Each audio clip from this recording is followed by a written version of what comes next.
Central. For the Wisconsin Sports Zone Network, I'm Ebo. You left the door open for Jordan on Monday. Is that door any more or less open here today? I'd say it's pretty open. He's doing a nice job, spending a lot of time in the training room. Our guys have done a great job with him. He's got to be cleared. We got to feel like he can protect himself until that happens, and we're not even going to think about that. This is where Wisconsin gathers to talk sports. Packers, Brewers, Badgers, Bucks. The Wisco Sports Show is on the air. Now, here's your host, Grant Bills.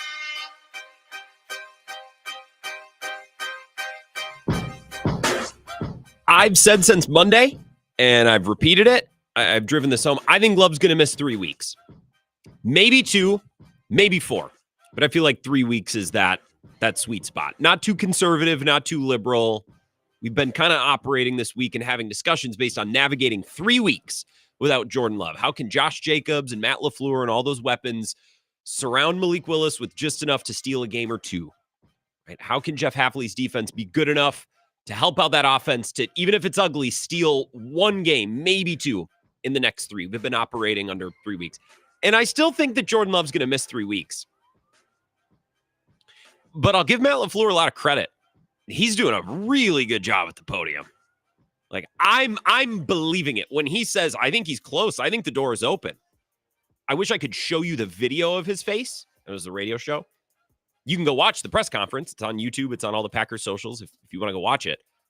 I tip my cap to Matt LaFleur. I'm believing it.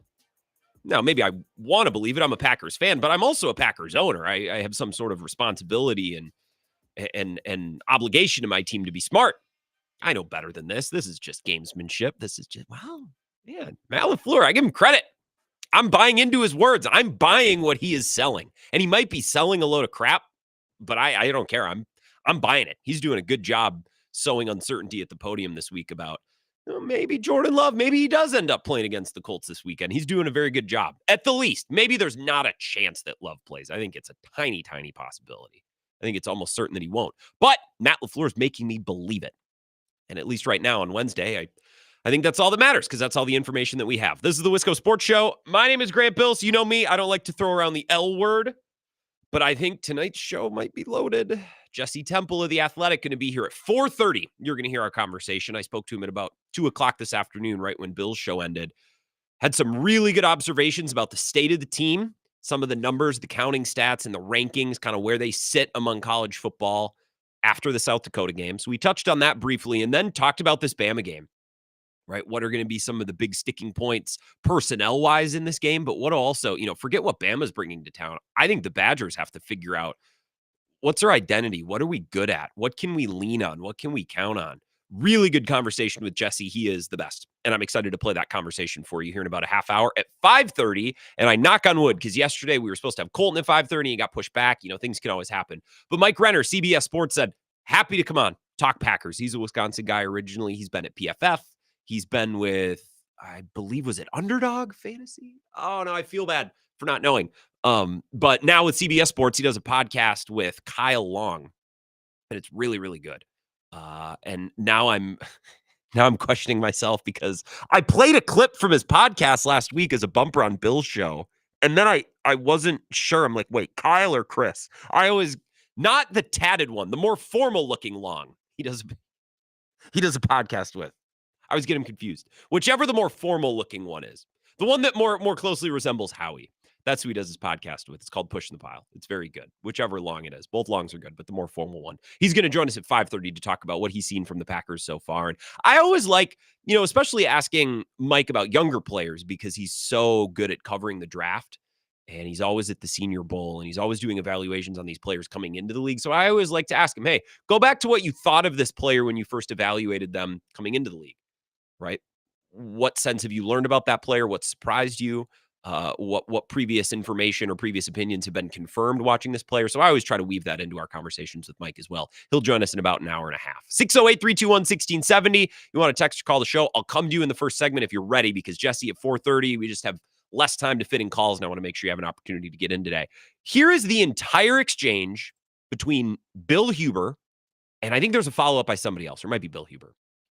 questions and answers about Jordan Love's availability for this upcoming weekend. This is an hour ago. Matt LaFleur spoke. You left the door open for Jordan on Monday. Is that door any more or less open here today? I'd say it's pretty open. Is he progressing well? He's doing a nice job. He's spending a lot of time in the training room.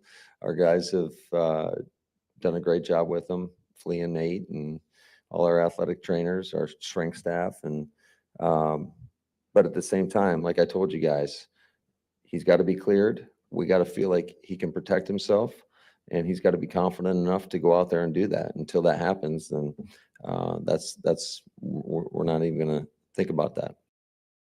I think he's selling this beautifully. I'm believing it. I'm buying into this. Just the beginning part. He goes on to qualify it. Well, he's got to be this and that. We know. But the beginning part, and I wish you could see Matt LaFleur's face because this is a poker face. He delivers this confidently. You left the door open for Jordan on Monday. Is that door any more or less open here today? I'd say it's pretty open. Is he progressing well? He's doing a nice job. He's doing a nice job. I'd say it's open. I'd say it's pretty open. Pretty open. Pretty open. Again, I'm buying it. I'm buying what he's selling. I'm getting my hopes up. At the very least, it's making me feel better about Love's injury. Every bit of information that we've got about Jordan Love since he left that game Friday night has been good. Relatively good. The best information we could have received is, well, actually, it was just a cramp. He'll be fine.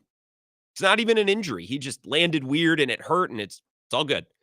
So setting that information to the side, every bit of information that we've gotten since Saturday afternoon when we first learned that it was an MCL sprain or strain or nothing torn, nothing broken, nothing like that. Every bit of information we've got is good. I think it's sounded better, and I've felt better about it every step of the way. That doesn't mean that he'll be out there this weekend. In fact, I'm pretty confident he won't be. But the fact that Matt LaFleur can even throw that out there and can be like, yeah, he's progressing really well. Because I think there's probably some truth to that. That makes me feel good. Again, probably won't be back this weekend. But it makes me feel better that it probably won't be more than 3 weeks, which was kind of that original number. And maybe it'll be even less. If it's 2, that would be outstanding. If we could have gone back to that Friday night when he got hurt and known, hey, it's only going to be 2 weeks. Great. That would have been best case scenario. I would have taken that in a heartbeat. I would have locked that in a heartbeat on Friday night. A couple comments about Malik Willis that I want to play with you, or play for, that I want to play for you.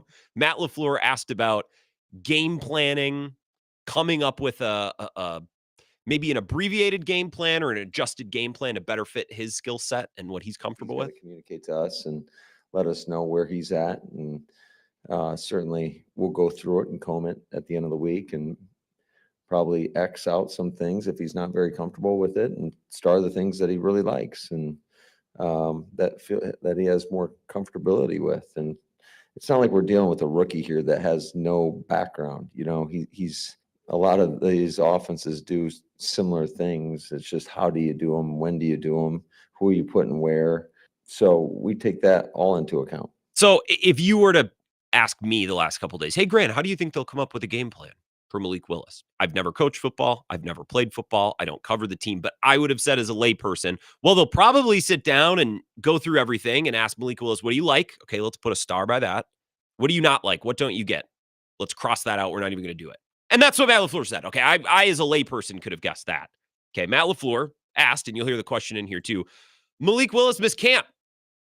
He missed all the practices. He missed everything. He just showed up once it was all done and once it was over with. Are you working to adjust things? Are you tweaking form? Exactly how much and what kind of work are you getting in with him before this game? Willis comes in. He hasn't had your whole training camp and off season where you work out fundamentals and the footwork that goes with your timing and things. Do you try to just not, is it too late to change things? Would that just screw him up if you work too much on his footwork and things like that? Well, I do think, like, and you guys have heard me say it a million times, the foundation of good quarterback play starts with your fundamentals. It starts with your footwork.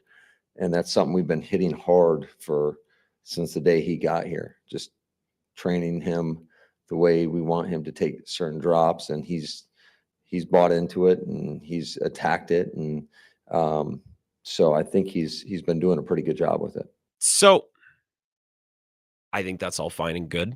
I think that's how you would want to coach and develop a quarterback if you were coaching and developing a quarterback. I also don't like that commentary because they're not developing him. He's playing on Sunday for a team with Super Bowl aspirations. This is why there's a difference between a backup quarterback and a developmental quarterback, or at least there should be. Malik Willis has been in Green Bay now, 2 weeks, 3 weeks tops? My calendar's a little bit messed up. It's less than a month. He didn't play in any preseason games, didn't take part in any practices. He got here once camp ended. Okay, and now he's almost assuredly going to start game 2 again for a team with Super Bowl aspirations this year. And we're working on footwork. Again, that's good. A quarterback should have good footwork. A quarterback should have, right? I get that. That's an important part of playing the quarterback position, and he should work on that. But I don't feel great that this guy, needs to start for a team with quarterback and Super Bowl aspirations. And it's like, well, we're trying to get his footwork right. It's like, no, the footwork should be there. The footwork should be there. The footwork should be there for a guy who's stepping into this position, for a guy who's in this role, right? It would be like at work if you had to give a huge presentation on a Friday.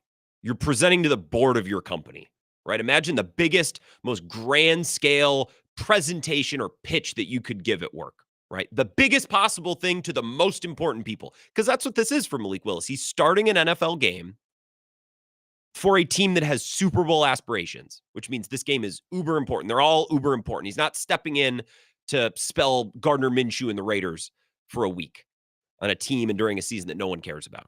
Think of your place of work. Think of your job. The biggest possible presentation or pitch you could give for the biggest, most important group of people. And the presentation's Friday, and it's Tuesday. Someone asks you, "Hey, how's the presentation coming along? You feeling pretty good about it?" Yeah, I'm reading about the pillars of our company. I've been reading our employee handbook. It's like, wait a minute, that stuff was supposed to be there.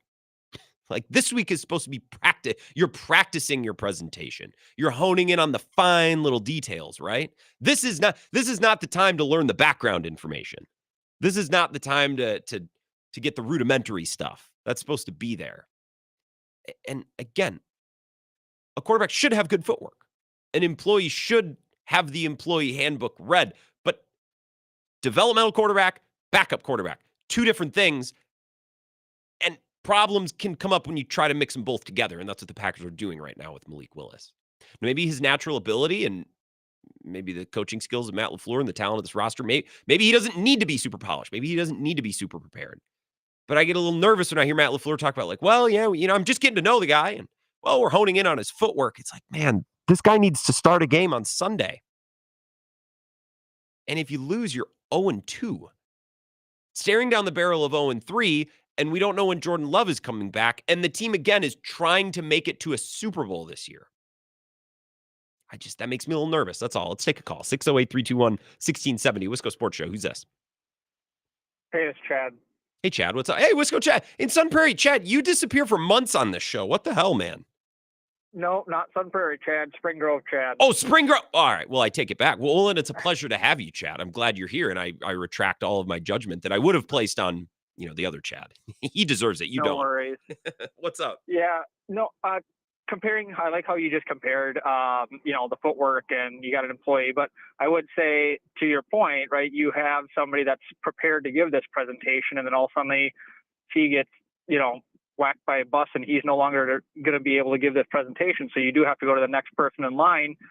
So like Malik, he might not have the greatest footwork. So you're saying he shouldn't need to work on his footwork, but as LaFleur said, and their quarterback coach, they have a very specific way they like their quarterbacks to do their drops. So it's not that he doesn't necessarily have footwork. It's just that the Packers and their quarterbacks, like LaFleur said, they like it to do a specific way and hopes, right, that this helps him be better in the game management. So your point of, hey, you're giving this big presentation, you should already know what's going on. Well, that's your main guy. So that's Love, right? So now you got this other guy coming in, stepping in, and he knows our company, he knows work, he knows stuff, but he's not your top guy. So that's what they're trying to do with, to try and rush him to get ready. So I totally actually get LaFleur's statement.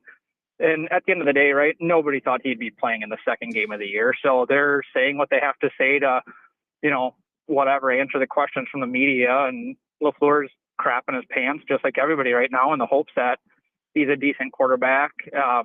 Yeah, he's got a lot of talent, and it's on LaFleur. He's got to step up. They got him and I can't remember. Tom Clements, not Mike Clements. Yeah, Tom Clements. Yeah, Tom Clements. They got to do their job. That's what they get paid the big dollars for, and they just got to simplify it. They got to lean on Jacobs. They got to get the receivers open, and as long as he's not throwing crazy passes and, just simplify the game, hopefully our defense steps up, and that's where we're at right now, I think. That's the best we can hope for. I don't know if I would have had any more faith in Clifford, although he knows the playbook, but I don't know if Clifford's footwork is that much better. Nobody's asked him how Clifford's footwork is after a year and a half in the system, so... I don't think he's any good. That's Clifford's problem. I just don't think he's any good. I appreciate it, Chad. And sorry for putting the sins of Chad and Sun Prairie on you in Spring Grove. You didn't deserve that. Yeah, maybe I'll back off a little bit on that. Right. And you said, well, how could they have known that this would have happened? Well, you never know anything to any degree of certainty in the NFL. These are contingencies that you have to plan for. What was the idea? It's like, well, we brought in Malik Willis hoping that if Jordan Love was going to get hurt, it was at least going to happen later on in the year. Okay. All right. Maybe working on footwork. Maybe they think that will help him win on Sunday. I'm just like, man, that's developmental quarterback stuff. That's not backup quarterback stuff. Now I'm with you on relying on Josh Jacobs. Matt LaFleur was actually asked, Indy was gashed on the ground last week. Houston ate him up, and Matt LaFleur was asked about maybe why that is. So this is a good primer for the Packers trying to probably reproduce that this weekend and lean on Josh Jacobs in the running game. Houston was committed to running the football. They did a good job up front of winning the line of scrimmage, and I thought Mixon was running really hard, and they made some plays. And just like anything in this league, once something happens, usually you put a lot of work into it to prevent it from happening again. Houston rushed for 213 yards last week, and I saw Bukowski tweeting about the defensive line for Indianapolis.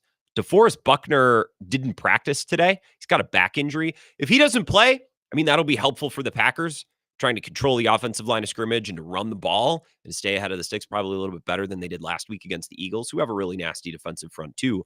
But now even more so than last week with the backup quarterback, you want to utilize Josh Jacobs and move the ball and be able to move and drive the ball on the ground and not ask Malik Willis to drop back 40 times and sling the pill all over the place. Let's take a break, couple more minutes. We can continue to talk Packers backup quarterback situation, Malik Willis. I have a couple more Matt LaFleur comments that I can play for you as well. Jesse Temple, you're going to hear our conversation coming up at 4:30. I talked about South Dakota. Look forward a little bit to Alabama, some Badger football talk. More of your thoughts as well next. It's the Wisco Sports Show. This is the Wisco Sports Show with Grant Bills on the Wisconsin Sports Zone Radio Network.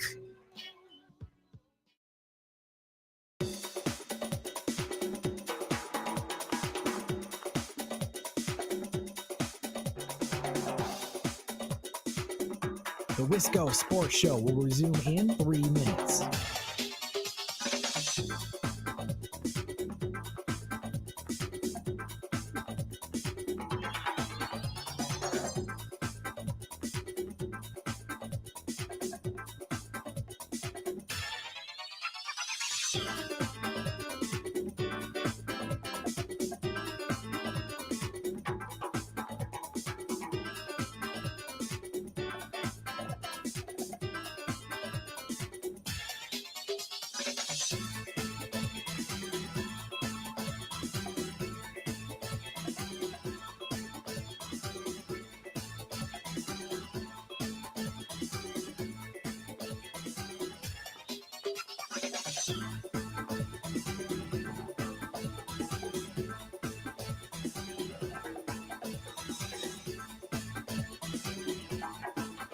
The Wisco Sports Show will resume in 2 minutes.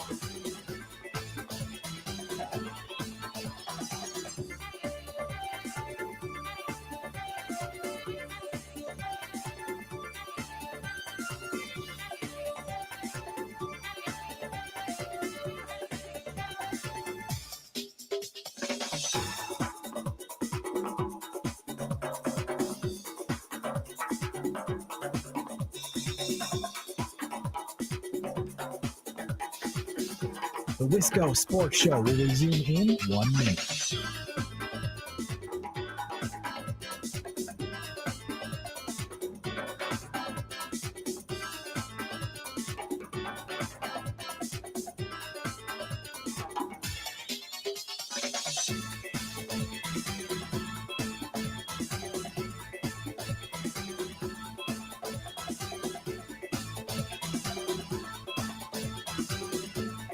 The Wisco Sports Show will resume in 30 seconds.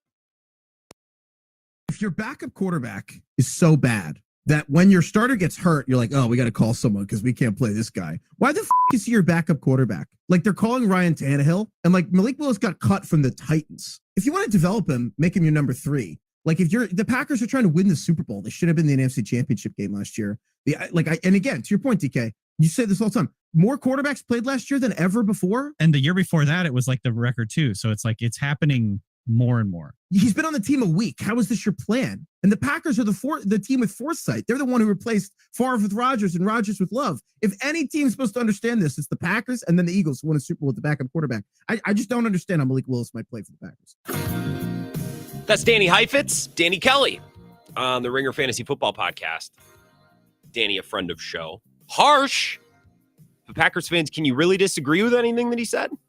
Is he wrong? You gonna sit here and tell me that Danny's wrong? Harsh, but not wrong. And I didn't know that statistic. Danny Kelly saying last year, more quarterbacks started in NFL games than ever before. And the year before that was also a previous record. So it's like the league has been topping its own record. Guys are getting hurt. Guys are missing games. Backup quarterback is important, right? It's not a throwaway thing that can be ignored.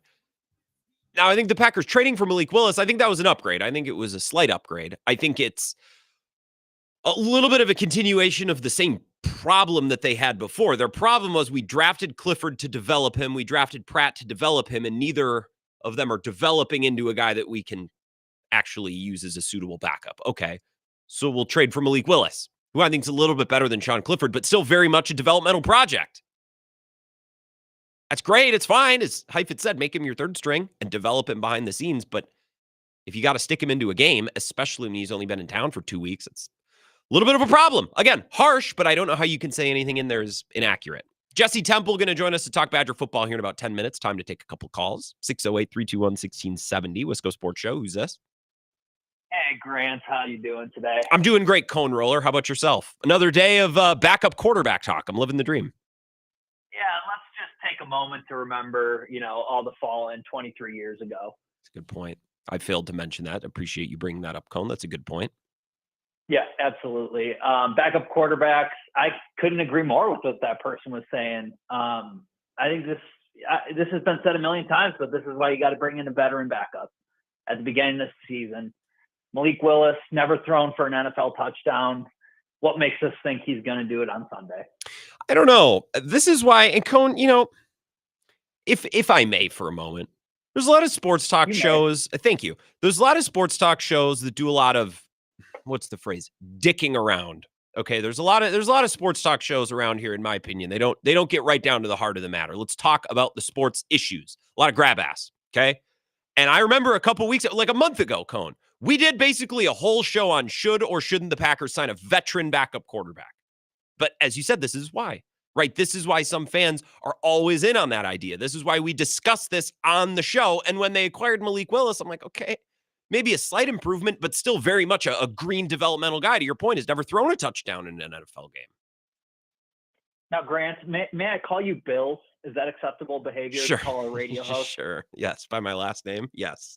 Dave from Monona has called me much worse, and it's just fine. Yeah, Bills. But Malik Willis just sucks. I've watched the tape on him. His arm is trash. Like Liberty, he went to Liberty. Great. Tanner Mordecai went to SMU. Yeah. Who cares? Yeah. I He like that. sucks. And Okay. I'm just not. I think Sunday's going to be Seneca Wallace at.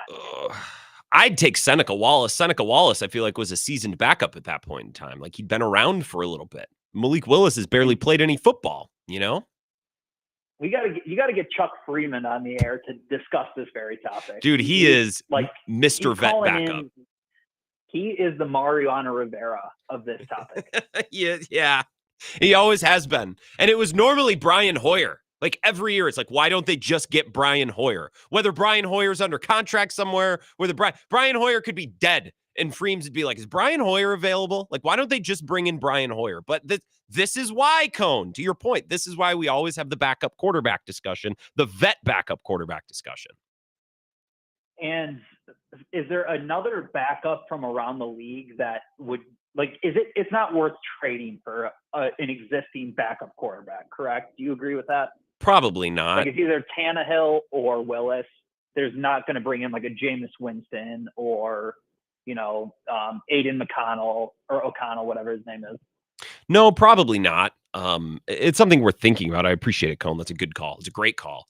The last name thing, if you haven't been keeping up on the beef between Barstool and Dan Bernstein in Chicago on 670 The Score. And by the way, like, I normally roll my eyes a little bit at the Barstool mob, like going at people, but Bernstein has kind of acted a little bit like a knob here. So I don't know. Plus 670 shut down phone calls today. Out on that. You can't run. You can't hide from the noise. Okay. That's despicable. Shutting down phone calls. I know I've been known to do it, but not to hide from critical listeners. I'm out. I'm out on that. 608-321-1670. Wisco Sports Show. Who's this? Hey, Grant. Clemhead Mike. Clemhead, I was worried about you because others on the Bill Michaels chat had pointed out that you hadn't been there a while, and I don't know, but I forgot you were moving. So have you moved in? Your move is complete. Life's back to normal. It's horrible. Well, it was a horrible week. Plus, it was my house looks like a tornado inside, but outside looks good. But you got everything inside the house, the door closed, nothing sitting out in the rain, nothing still in the truck. That's step number one. Everything's good. Well, there's some stuff left to my truck, to tell you the truth. But it's kind of funny. I was listening with great interest today to the Bill Michaels show. You guys were talking about. There's a lot of talk about religion. There was kind of. I could see you guys were a little uncomfortable with it, and I don't blame you. But I thought that was interesting. Died.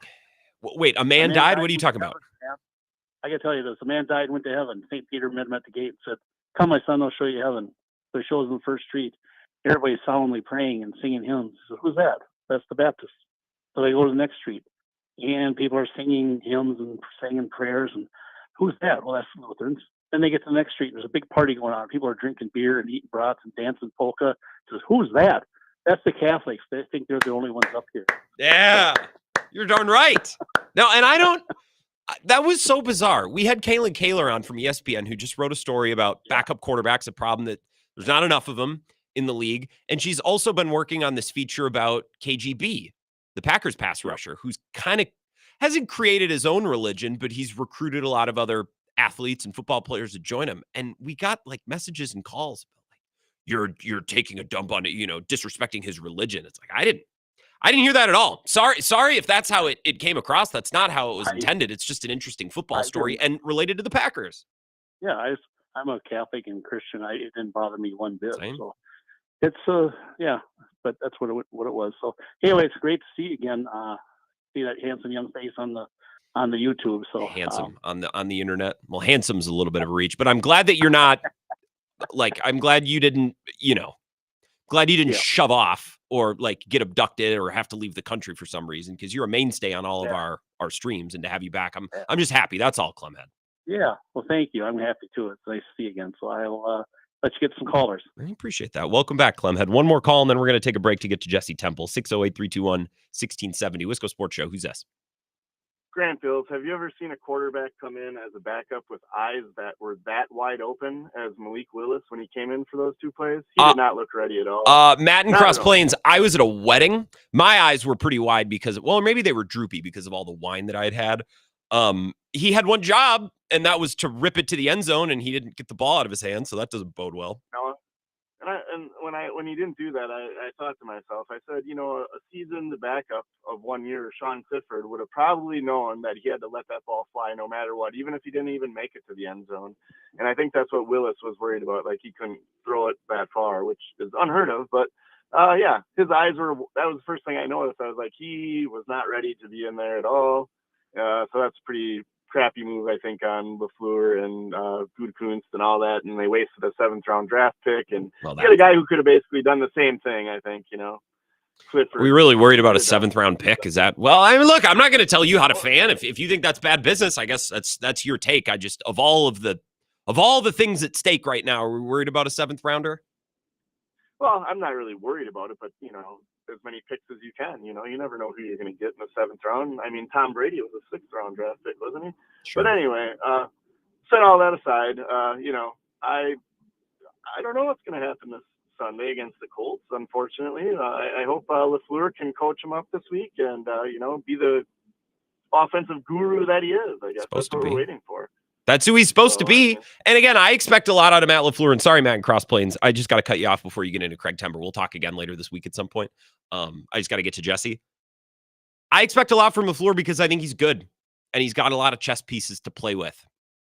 Good wide receiving core, 2 tight ends, Josh Jacobs at running back. The game is at home. I know Malik Willis is a huge question mark, but everything else is set up pretty well. And I think Matt LaFleur's good. And to whom much is given, or to whom has much is expected, that's why I expect a lot of Matt LaFleur. Let's take a break. We'll come back, talk Badgers with Jesse Temple, The Athletic, next. This is the Wisco Sports Show with Grant Bills on the Wisconsin Sports Zone Radio Network.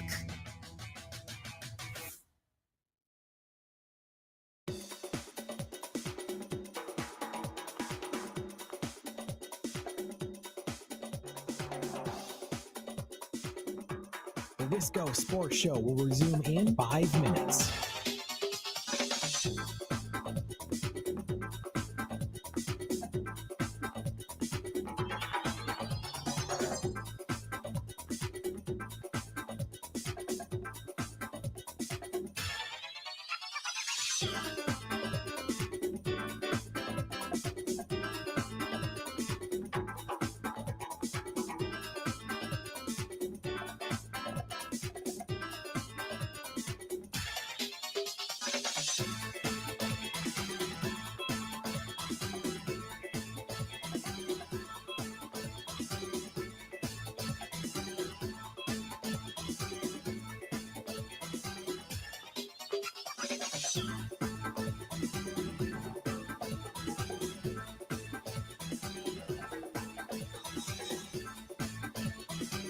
The Wisco Sports Show will resume in 4 minutes.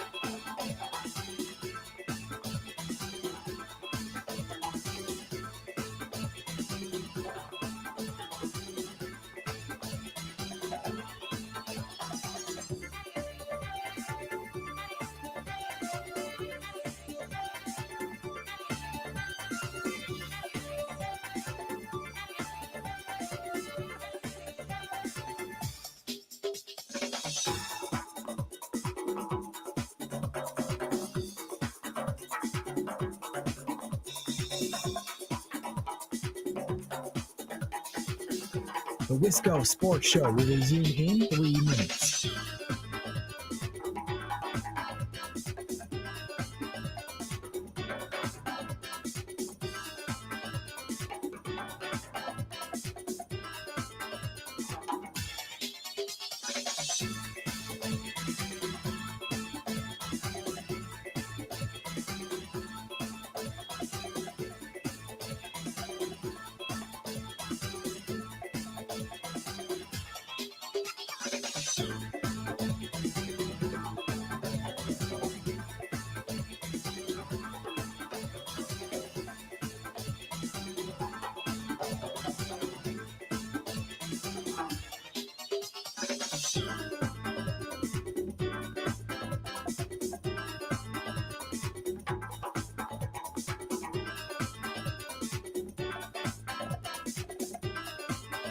The Wisco Sports Show will resume in 2 minutes.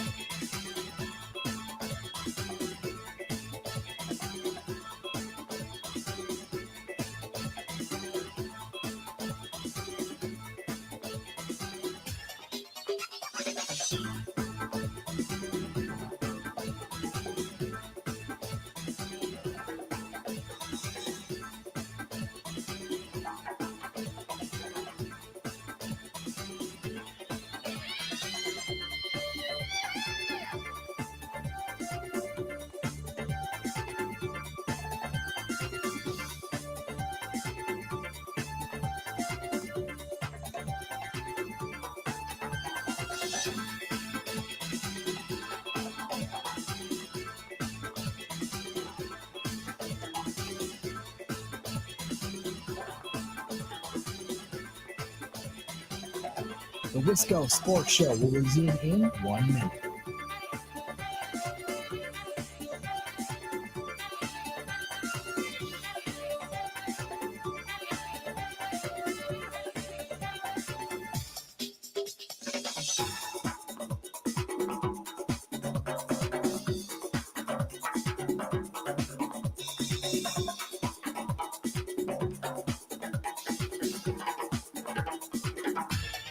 The Wisco Sports Show will resume in 30 seconds.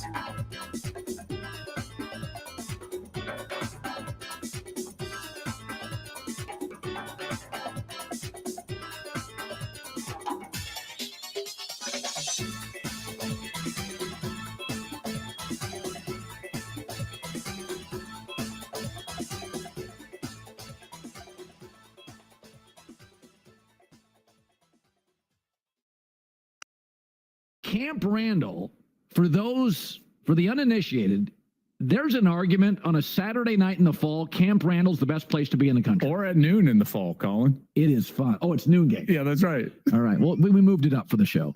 Okay. It's in the title. Do they have a shot?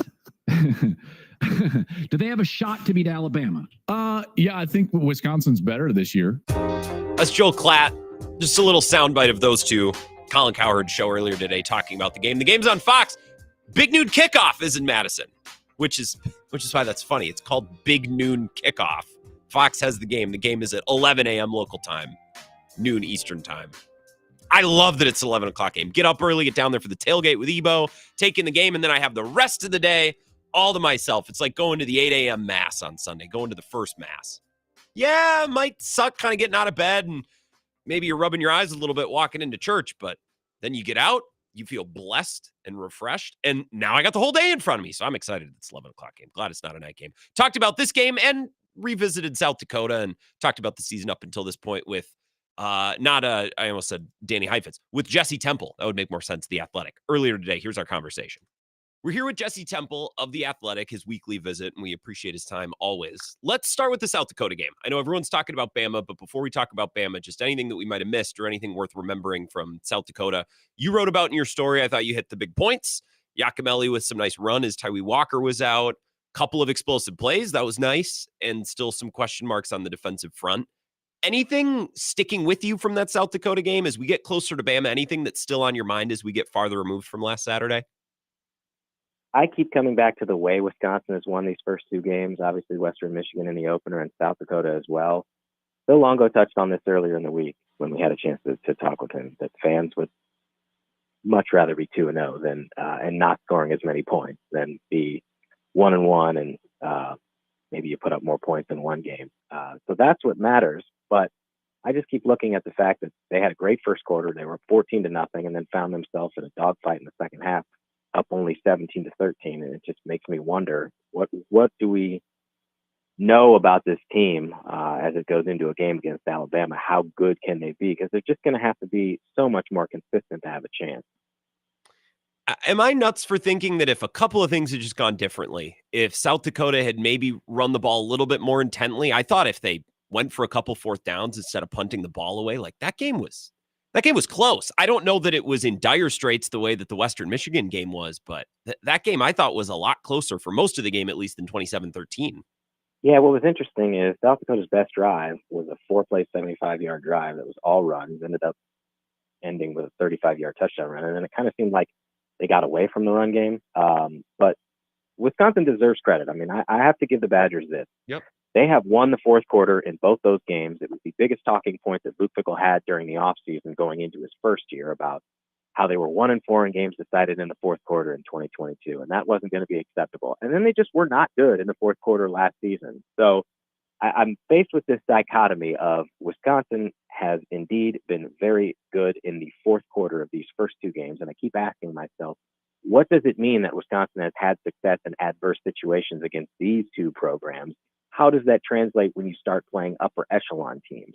So, yes, South Dakota, things could have gone its way late in the game. Wisconsin was able to stave off that hope.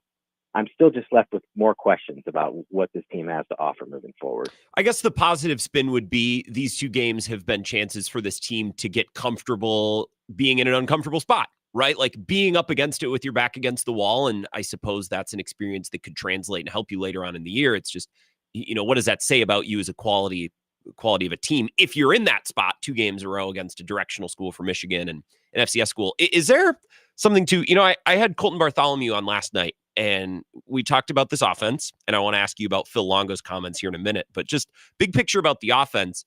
He thought that things are probably going to expand this weekend, some more RPO stuff, a little bit less conservative approach. Can you speak to that from things that you expect now that they're opening up at home? I guess not opening up at home, but hosting Alabama and heading into conference play. Do you think the playbook is going to be more open, more wide maybe than what we've seen the last 2 weeks?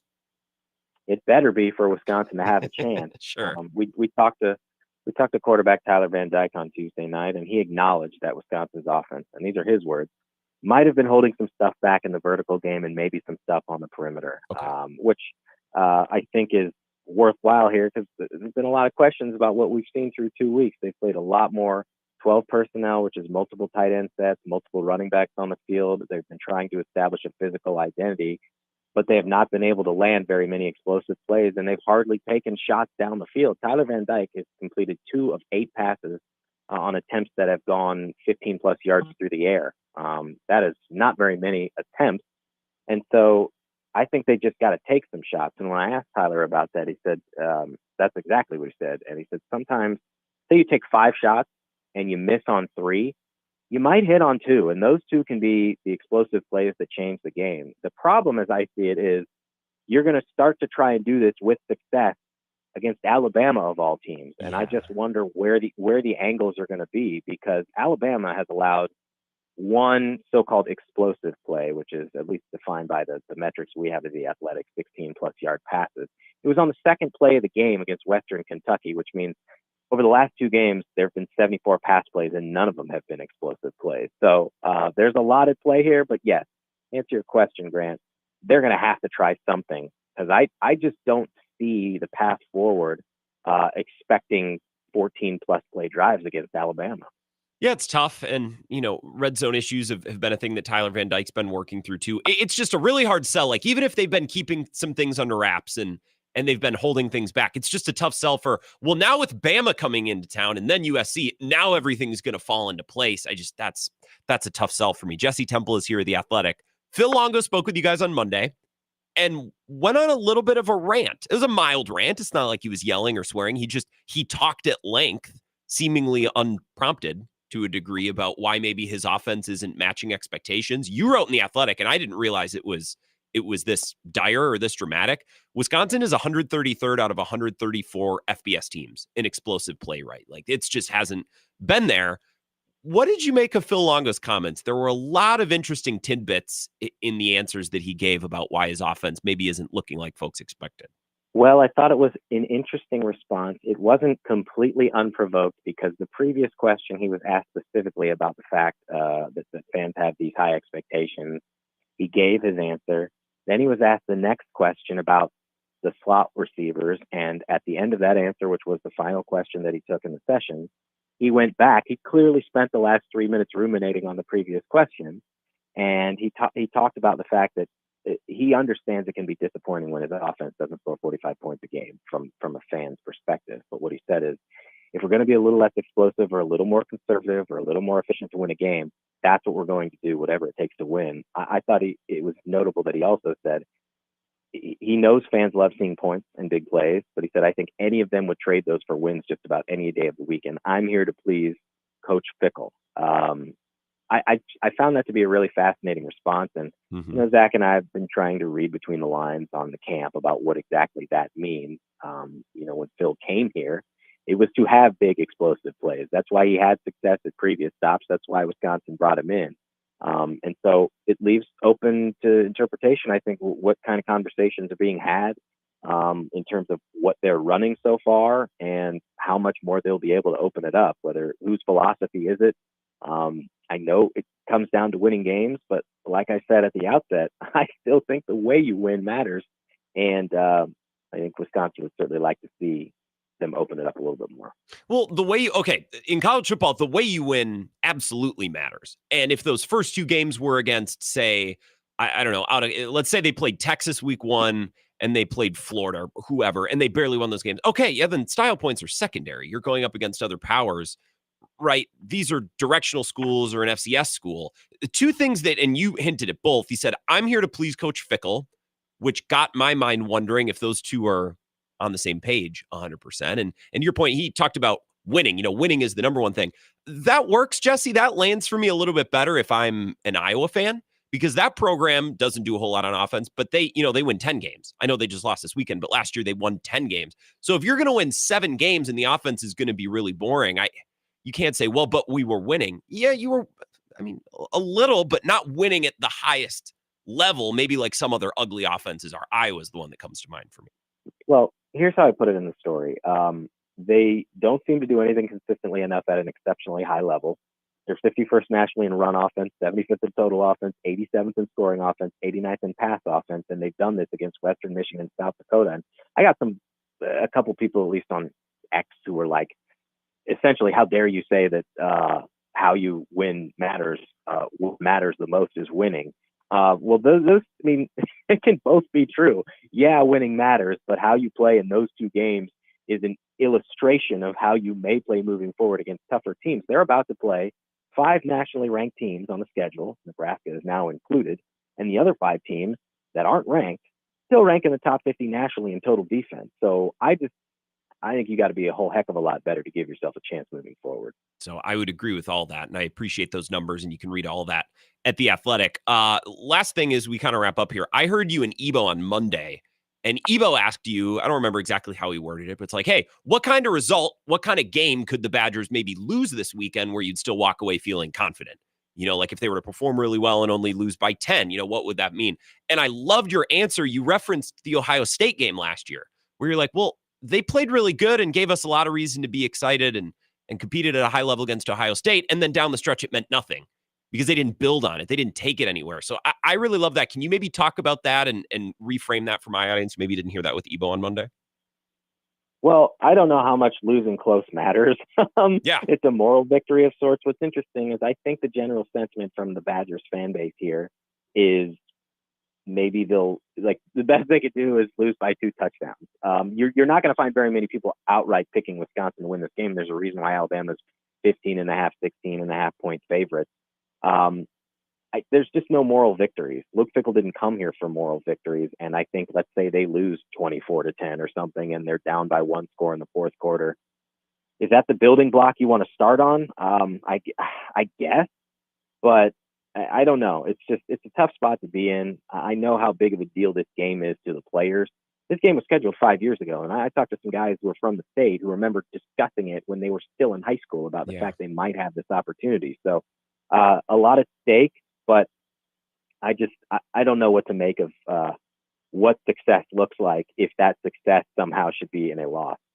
Do you think if the Badgers, and maybe this is an unfair question, but do you think if the Badgers would have waxed Western Michigan and really beat up South Dakota and looked like the program had taken a step from last year, do you think fan excitement would be higher going into this game? Because I'm going down there. I got offered a ticket. And I'm like, yeah, okay, sure, I'll go. It's 11. Like, it doesn't feel like Wisconsin's fan base is really bought in on the idea that they could go to Camp Randall on Saturday and see something special.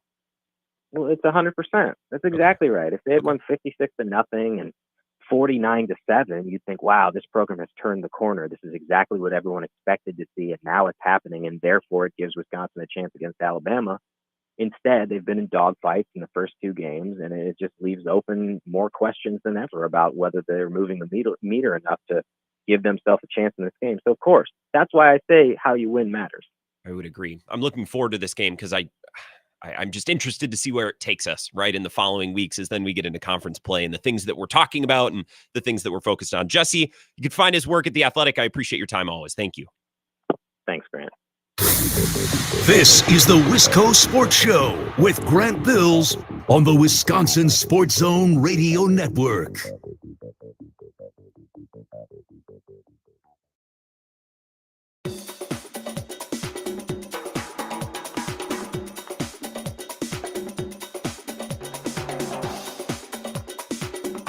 The Wisco Sports Show will resume in 3 minutes.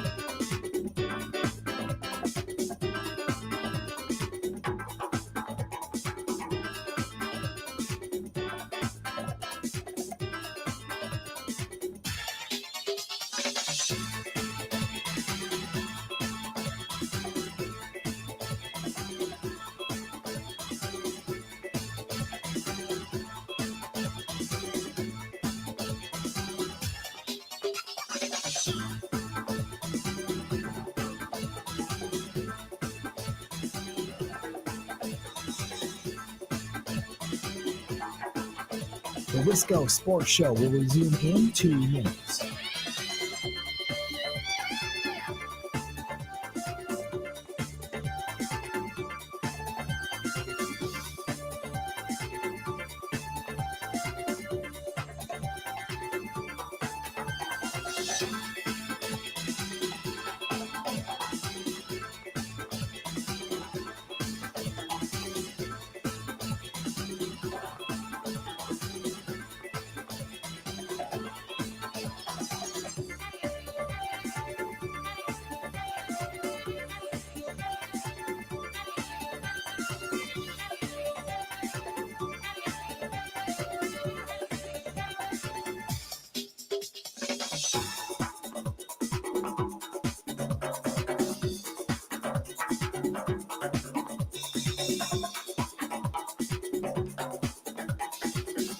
The Wisco Sports Show will resume in 1 minute.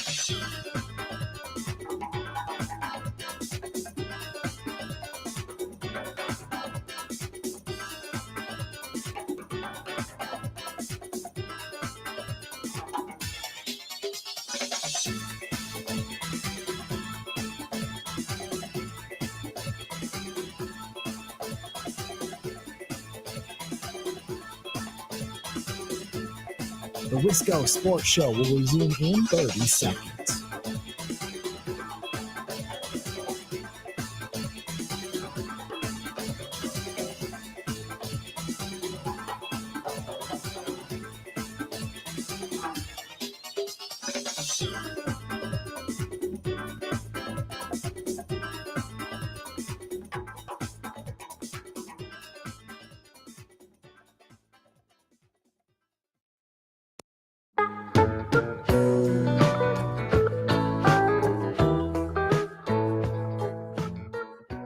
Wisco Sports Show, welcome back. Appreciate Jesse Temple and his time coming on and joining us. Sometimes I'm hesitant to ask Jesse questions because Zach and I know each other pretty well, and he knows that I like to try and push his buttons and sometimes ask questions that are a little, I don't want to say unreasonable, but not something that a beat reporter, an ingratiated beat reporter would be worrying about. You know, radio guy stuff. And sometimes I'll be about to ask Jesse a question. I'm like, maybe this is dumb. I don't know. And then he'll give me like, yeah. And then he'll confidently answer it. It's like, I just got to let it rip with Jesse a little bit more. But I feel like we're starting to hit our rhythm a little bit and having some really good Badger conversations. This has been a fun week to talk Badger football on the show. We got to take a break here in 2 or 3 minutes just to get to Zach's update. I don't think I've personally said anything this week. I know I've mentioned it on the live stream and put a couple of things up on social media, but partnered with a car dealership. You maybe heard, or maybe I told you countless times that my car blew up. I was without a car for about a month. Well, not without. My loving father was nice enough to lend me his car.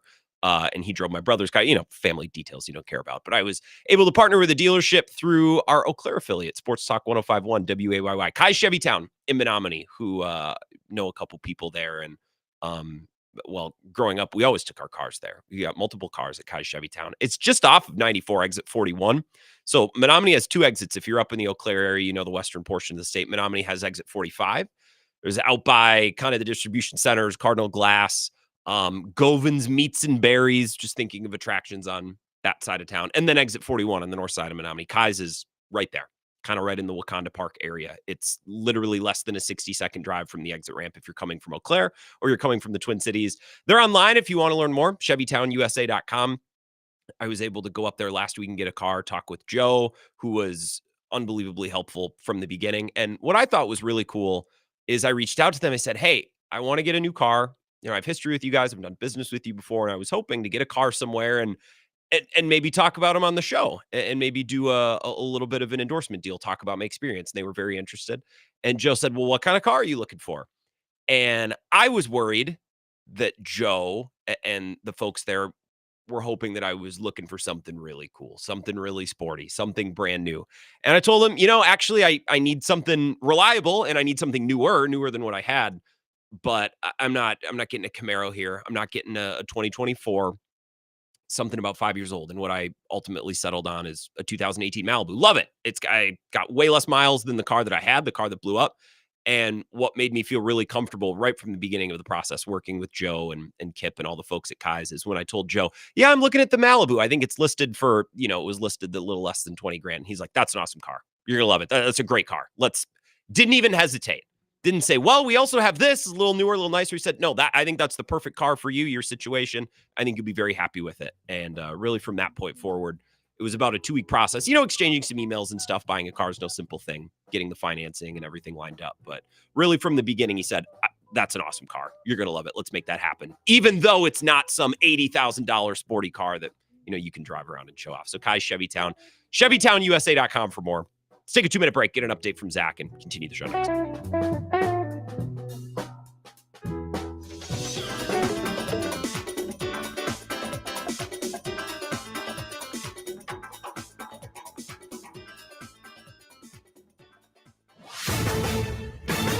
This is a Wisconsin Sports Zone update. The Packers are back on the practice field today, and Malik Willis will be their number one quarterback as Jordan Love still deals with his MCL sprain. Now, Love hasn't been officially ruled out yet, but the Packers will roll with Malik Willis, and head coach Matt LaFleur says they have confidence in him. Yeah, absolutely. I think he had a good grasp of it last week. Otherwise, we wouldn't have put him in that position. Otherwise, Sean obviously knows all the details, and we got a lot of confidence in him as well to go out there and be able to, orchestrate the offense and lead us. So certainly when you get into a game plan, it does pare down quite a bit. It'll be the home opener for the Packers as they welcome in the Colts for a noon kickoff on Sunday. Turning to Wisconsin, they'll host number 4 Alabama on Saturday. Now, this will be the third-ranked non-conference opponent they've played at home since 1990. Wisconsin's last win over a top 5 team, that came in the 2016 season opener against LSU at Lambeau. Both teams bring a 2-0 record. Kick on Saturday will be at 11 a.m. from Camp Randall. Rural Mutual Insurance, keeping Wisconsin strong. All business owners want the same thing, to make their business succeed. At Rural Mutual, they help that happen. As the third largest writer of commercial business in Wisconsin, they take the time to learn your business so they can properly protect you. Call your local agent today or visit ruralmutual.com. Rural Mutual Insurance, keeping Wisconsin strong. William Contreras would have 3 hits, drove in a run. Garrett Mitchell had a home run, and Aaron Savale allowed 2 runs in 5 1/3 innings, while Devin Williams would pick up his 10th save of the year as the Brewers would hang on to beat the Giants 3-2 last night. The Brewers' magic number is down to 9. They sit 8.5 games above the Cubs for first place in the NL Central and will face off against the Giants again tonight at 8:45. For the Wisconsin Sports Zone Network, I'm Ebo. You left the door open for Jordan on Monday. Is that door any more or less open here today? I'd say it's pretty open. He's doing a nice job, spending a lot of time in the training room. Our guys have done a great job with him. He's got to be cleared. We got to feel like he can protect himself until that happens, and we're not even going to think about that. This is where Wisconsin gathers to talk sports. Packers, Brewers, Badgers, Bucks. The Wisco Sports Show is on the air. Now, here's your host, Grant Bills. To reset the show a little bit and to go all the way back to where we started at 4 o'clock, I know we took a couple calls. We talked Badgers with Jesse Temple, but at the very beginning, the onset of the show back at 4 o'clock, my point was, reacting to that sound, that comment from Matt LaFleur, I know Jordan Love's almost certainly not going to play this weekend. But Matt LaFleur, he's selling this well. I'm buying what he's selling. He's doing a good job. And if you watch the video of the press conference, and if you have time for such nonsense like I do, and you're like, yeah, I got time to watch a press conference tonight. Sure, I don't have to go home and feed and bathe my kids or go pick somebody up from practice or go attend to my significant other. If you're like me and you have the time, go watch it. Because Matt LaFleur's face, he sells it well. He has me believing. And at the very least, continuously, as this week goes along, I'm feeling better and better about the status of Jordan Love. Considering what we thought Friday, could the season be over? And then what we thought Saturday, MCL sprain, 3 to 6 weeks. I kind of went for 3 weeks from the jump. Maybe it could be 2. I'm talking myself into 2. Or maybe, just maybe with Matt LaFleur's commentary today, man, I'm buying into this. I know that makes me dumb. I know I'm getting suckered, but I tip my cap to Matt LaFleur. He's suckering me. You left the door open for Jordan on Monday. Is that door any more or less open here today? I'd say it's pretty open. Is he progressing well? He's doing a nice job. He's in the training room a lot, talks about his training staff, and then, of course, says all the things we have to say. Well, he needs to be medically cleared, and, he needs to be confident that he can protect himself and move around, and, of course, all those things. But he's doing a good job selling it. I tip my cap to Matt LaFleur. 608-321-1670. We can continue to talk about the quarterback situation, what Matt LaFleur had to say today. I also would love to take the temperature of the room on this. What's your expectation for Jeff Hafley's defense this weekend in the absence of Jordan Love? This came up on Bill's show earlier today, and Bill said 17 points or less. That's what he expects from Jeff Hafley's defense against the Colts. I think that's a tough ask. I guess I don't really know what I'm expecting. I'm expecting the pass rush to hopefully get a little bit more push, be a little bit more disruptive this weekend than they were against the Eagles, just because they didn't do much of anything against the Eagles. In terms of yardage or scoring output, I don't know. I'm trying to figure it out. So if you have a take, if you're like, hey, I know what we should expect, I have a good handle on this, please let me know. 608-321-1670. Let's take some calls. Wisco Sports Show. Who's this?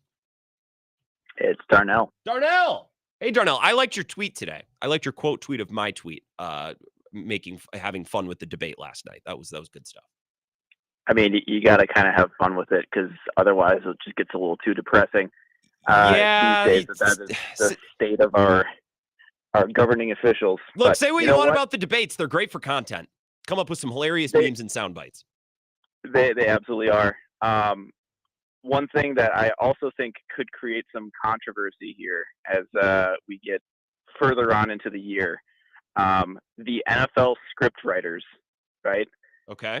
Maybe you haven't heard anything yet about it, but let me open your eyes.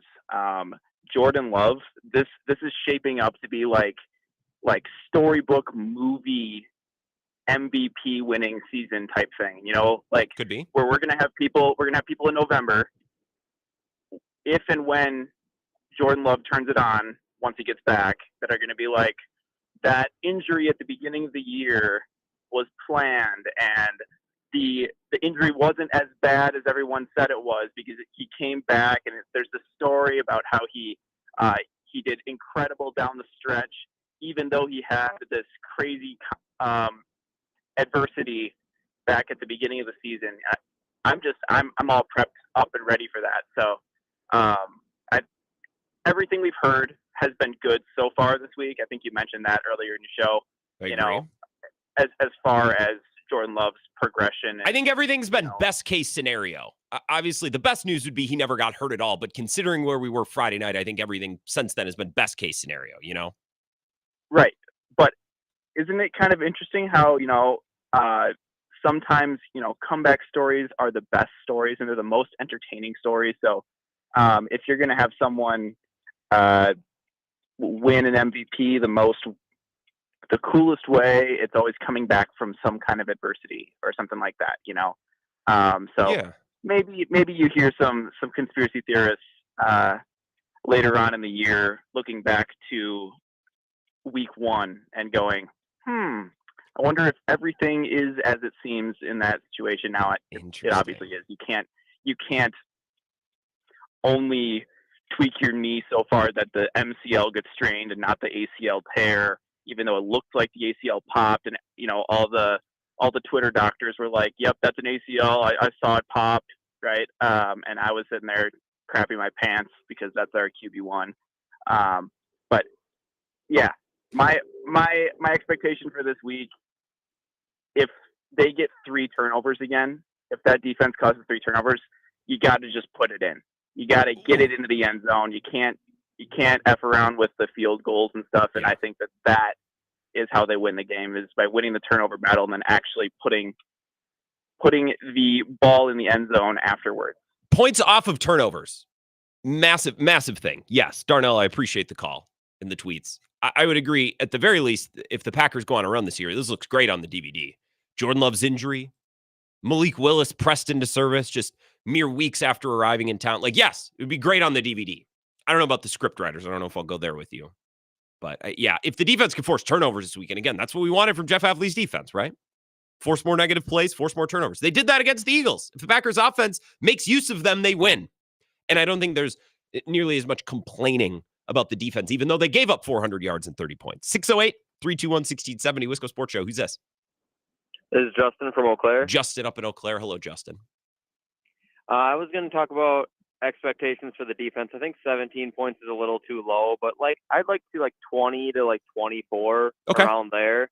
I know that's quite a bit, but if this offense clicks the way it can under Willis, I think they can score about that much. And I'd like to see at least 1 turnover and then just pressure on the QB. They don't need to get an outrageous number of sacks, but just put pressure on him. I think Hurts just had too long to sit in the pocket last week, and I just like to see a little bit more, especially with the pass rushers they have. They can't just let somebody sit back there for 5-6 seconds and expect to win. I would think so. I think that's what Matt LaFleur said after the game. And I know Matt LaFleur, he called it a team loss. Justin, I appreciate the call. Always. Thanks for listening up in Eau Claire. Matt LaFleur after the game, it's I expected a little bit more from our pass rush. A little quiet up there. The footing was crummy. The Eagles have a good offensive line. So, of course, those are factors at play. But how much time did we spend during the preseason, during training camp, talking about how much we like this defensive line unit and this pass rushing unit? And they were kind of a no-show in Brazil. Now, they forced some turnovers despite that, right? As long as somebody on the defense is making plays, making impactful, turnover-worthy plays, I guess. I just thought this pass rush would have shown us more, even in week 1 in tough circumstances against a strong opponent. Thank you, Justin. 608-321-1670. Other call, Wisco Sports Show. Who's this? Good afternoon, Grant. It's Badger Bloody Reviews. Badger Bloody, good afternoon. Is there any chance you're going to be Badger Bloody reviewing around Camp Randall on Saturday? I will be down there starting at the Red Zone for the tailgate. Oh, yeah, I'll see you and Evo there on Saturday morning. Wouldn't miss it. Good. Excellent. Excellent. Yeah, hey, congrats on the new wheels. I'm a Toyota man, but, Chevy Malibu, great car. Just as long as you didn't buy anything from, Dodge. No, as long as I'm glad we can find common ground on that. Yeah. I do, for some reason, I do know that you're a Toyota man. Now I'm a Chevrolet man. I am a Chevrolet man through and through. Hey, they're an American icon. Nothing wrong with rocking the bow tie. You're damn straight. Damn straight. I've got a little bit of Packers, a little bit of Badgers for you. So Packers, they are going to win this game, and I think they're going to win it in much more convincing fashion than most people are giving them credit for. Currently 3-point dogs, 2.5 3-point dogs at home. Malik Willis with a week to game plan. I think they're going to be okay. Jeff Hafley's defense is going to force 2 turnovers. It's either going to be an interception and a fumble, maybe 2 interceptions. Final score. Packers 24, Colts 14. I'm not scared of Anthony Richardson. He's a better athlete than he is a football player. If they can keep him in check in terms of using his legs to gash us, we all know how the Packers have a history with running quarterbacks. I think this one's going to be a favorable outcome for Green Bay. Okay. Could be famous last words about Richardson. We shall see, but I like where you're thinking. I like the tree that you're barking up. What was your Badger thought? Yeah, I'm more optimistic about the Packers than I am the Badgers. The Badgers, on the other hand, are going to be taken behind the woodshed like redheaded stepchild and beaten. They are, 15.5-point underdogs to Alabama. That's a misprice. It needs to be about 2 times that. You really think after what we saw versus Western Michigan and South Dakota that they're suddenly going to figure it out and start clicking against Alabama of all programs? If that's what you think, I'd like some of whatever you're smoking. This is going to be an absolute drubbing from Alabama. I totally understand why, tickets are available. People aren't super hyped for this game. Let's all have a nice time pregame and, get the liquor flowing and just try to enjoy it as best we can. I'm not expecting too much. Well, that's what I'm going to do. That's what I'm going for on Saturday. Badger Bloody Review. I appreciate you. I'll see you at the tailgate. Yeah, that spread seems a little small. Now, the Badgers are going to open up the playbook more. Players have talked about it. Tyler Van Dyke mentioned it. You heard Jesse talk about that. I just don't know that it's going to yield much better results. Like if they would have opened the playbook wide against Western Michigan or wide against, I don't know, South Dakota or any of these teams. Oh, sure. Then they might have been able to put up a crooked number. But I don't know that opening up the playbook against Bama is going to yield much better results than we've seen. They might be running different plays, and I guess that'll be interesting. I just don't know about the final score of the result. 608-321-1670, Wisco Sports Show. Who's this? Grant, question for you ahead of Saturday. Have you had a Malort shot? Yes. Oh, I'll do one. Oh, hell yeah. I love how people, Vagabond John, that's a question. I love how people talk about Malort. Oh, Malort's so gross. Yeah, because tequila and Rumpleman. Yeah, because every other liquor tastes so great when you drink it straight. Like, I don't know. Yeah, it doesn't taste great. No liquor tastes great when you just drown it back as a shot. I won't probably do quite as many as last Saturday because I figured out they're $8 a piece. And I'm like, wow, even on a game day, that's a little steep for me for that type of shot. But excited. Sounds like we're going to have a hell of a crew of listeners down there. That's going to be a good time. Hey, real quick, I'm confused. You said Bill Michaels was measuring the defensive performance and his expectations are on 17. Was that points? Yes.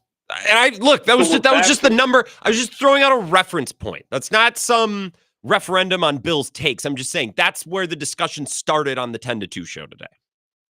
Well, that's just surprising to me, right? Are we back to measuring NFL defense by points in a game? That's my question, right? Because we can go back to DVOA. It sounds like that's kind of gone away for now. Maybe that'll come back in the middle of the season when we have more data points. I think that's But probably it's fun to hear all the callers this year wanting to talk about points given up in a game now. And I'm sitting here, the last caller, 2 callers ago, yeah, they're going to give up 20, 22 points. We lost like 5 games last year giving up 22 points. We had a healthy Jordan Love, right? So I don't know. I'm excited. My biggest thing, can they take Jonathan Taylor out of the game? I think in the NFL, you can have success on the defensive side if you can take the other team's best player out of the game. They're going to have to do that against Justin Jefferson in a different way. For this Colts game, I think we're going to face a hell of a rushing attack from the quarterback and the running back. Can they take Jonathan Taylor out of the game? Can they make Anthony Richardson beat them? If we can do that, as Jeff Hafley, if he can game plan around their best players, take them out of the game, make their lesser players beat you, I think that's a positive step when you look at the defensive coordinator. I got to also echo Badger Bloody here, 15.5. I don't usually bet against my teams, and I won't this week, but man, that's a tempting line. So it is. Can we see Jeff Hafley take a step strategically, and can the Badgers hang on for dear life for that cover? That's our question. So those are all very good points, Vagabond John. You delivered them with efficiency, very concise. Appreciate that. You're right. Right. And because I endured all of your Joe Barry calls last year, I know how you think. And when I hear people make declarations about Jeff Hafley, what they expect from his defense, what means that his defense is good or bad, I've been broken brained by Vagabond John and his takes about Joe Barry. And I know what kind of arguments he's going to make. Look, I don't know how many points the defense needs to allow this week. I don't know. I can't give you a number. What I know is that if Malik Willis in the offense comes out and they have a hiccup on their first and second drive and it takes Malik Willis a quarter to settle in, can the defense hold that game in place while the offense catches up? You know what I mean? Or is it going to be 14-0 before the blink of an eye, and all of a sudden the game script is thrown all out of whack, right? Trying to explain my thought here without using a video game analogy. Would be really easy if I used a video game analogy, but I don't think I will. It's Robert California. Would you prefer the animal analogy or the sexual analogy? Animal, please. When two animals are having sex. Again, I'm rewatching The Office. It's been a problem because I can't stop bringing it up. There's a lot of good references in there, though. I am really behind on the texts. Let me do my best to catch up here, and I'll actually start with the newest ones just because they're going to be the most pertinent. So sorry if you texted back in at like 4:15. I might just miss it. Jay Krebs says they wanted Hurts to sit in the pocket. They need their linebackers to run downhill and make plays instead of chasing all game. So you're saying the Packers wanted to keep Jalen Hurts in the pocket. Okay. So that's fine. I could understand that maybe that's... I mean, they did blitz. They didn't blitz at a very high clip. They blitzed a surprisingly low amount considering they're facing a quarterback that really struggled against the blitz last year. And I don't think they sent 6 or more, but more than once or twice. Like, they did not force the issue with Jalen Hurts. I think they wanted him to sit back there and be a pocket passer. And to Hafley's credit and the defense's credit, he threw him a couple. Now, they didn't catch them all, but they were still able to get 3 turnovers. I think that's part of the mathematics with Jeff Hafley's defense, right? We all wanted more aggression. We all wanted more downhill, man, press coverage stuff. You're going to give up some big plays. You're going to give up points, but you should also force some turnovers. And they did. They forced 3 of them. If they could force 2 turnovers, as I believe Badger Bloody Review said against the Colts this weekend, I'll be happy. Now, if they give up 40 points, obviously, but if they give up a reasonable tally, they give the offense a chance to win and they spot them a couple of extra possessions, let alone some possessions on the plus side or in enemy territory, then I'll feel as though the defense has done their job, right? And it's on Malik Willis and the offense to be just good enough, and it's on Josh Jacobs to run the football, too, and help out his quarterback. 608-321-1670. I'll keep your calls coming. Keep your thoughts coming. We'll go right up into Mike Renner. He'll join us at about 5:30 CBS Sports to talk Packers as well. More of the Wisco Sports Show next. This is the Wisco Sports Show with Grant Bills on the Wisconsin Sports Zone Radio Network.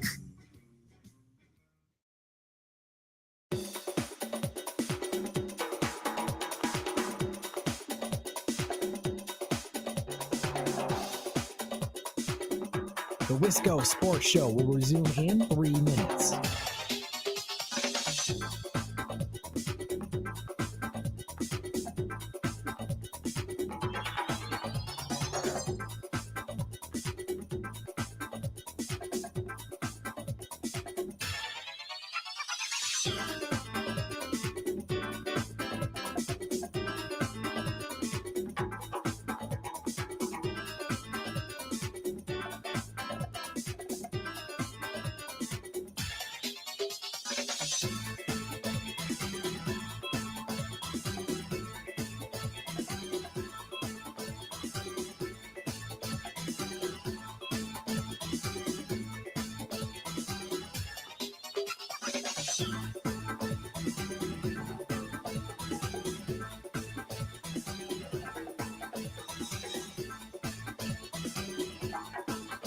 The Wisco Sports Show will resume in 2 minutes.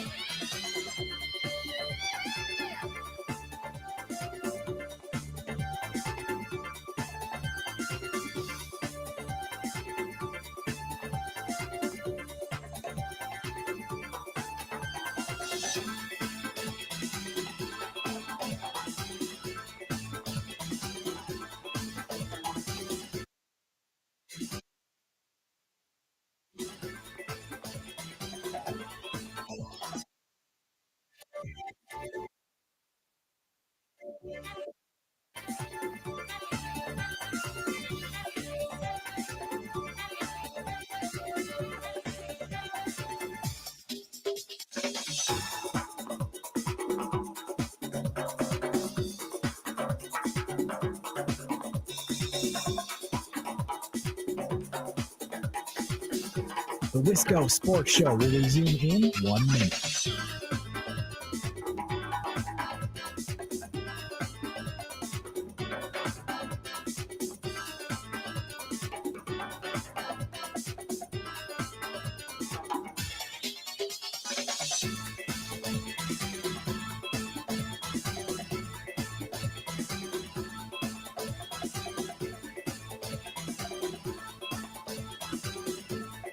The Wisco Sports Show will resume in 30 seconds.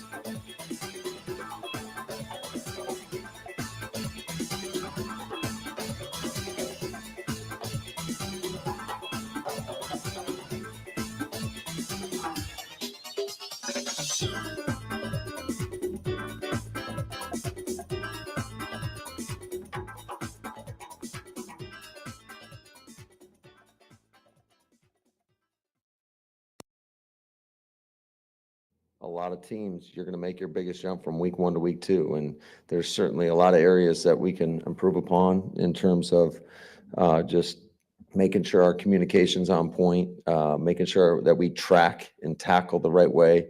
We had some situations where we missed some tackles, and it was because we took bad angles to the football. And when you do that, I mean, we had a couple situations where we were able to put them in either second and third and long, and those are tough usually to overcome. And unfortunately, a couple of those they were able to get out and get some big gains out of. And there's a couple others where on third down we take a poor angle and they're picking up a first down. So I think there's a lot to be a lot of improvement in that area, just the tracking, and then the tackling and getting guys on the ground. It's Matt LaFleur like 2 hours ago. I thought that comment was interesting. Most teams make their biggest improvement from week 1 to week 2. Okay. If that's the case, then I actually feel like the Packers are in a pretty good spot. Because I think they did a lot of good things in week 1, which, we talked about on Monday. Jordan Love getting hurt kind of throws a lot of our discussions out of whack. It's hard to celebrate a loss. Not that we'd celebrate a loss, and not that I'm a big moral victory guy. I don't think I'm a moral victory guy at all. But considering the game was in Brazil, it was a Friday night, it was against a good team, it was kind of a coin flip at the end with crummy fields, just a lot of weirdness with the game. The Packers lose by a field goal or 4 points or whatever it turned out to be, but Jaden Reed looks like a star. The defense forced a couple turnovers. It feels like that's actually not the worst starting point in the world. You just batten down a couple of those hatches to week 2, and all of a sudden this team is pretty close to being in the place where we want them to be, except their quarterback got hurt. Right, so that kind of throws all of this out of whack. That's the problem. 608-321-1670. A couple of minutes to sneak in a call or two if you'd like. Duck and Holman, I'm just getting back to some of the text that I missed in the last segment. It says, make the headline say, Charlie dies, Love hurt, but Super Bowl is destined. Yes, Charlie did pass away. He did pass away. I don't know that we need the break news for that. Jared in DeForest says, wasn't LaFleur the same way with Bakhtiari? He never played again. What, talking about how Bakhtiari was always close to coming back? I don't know. Was he?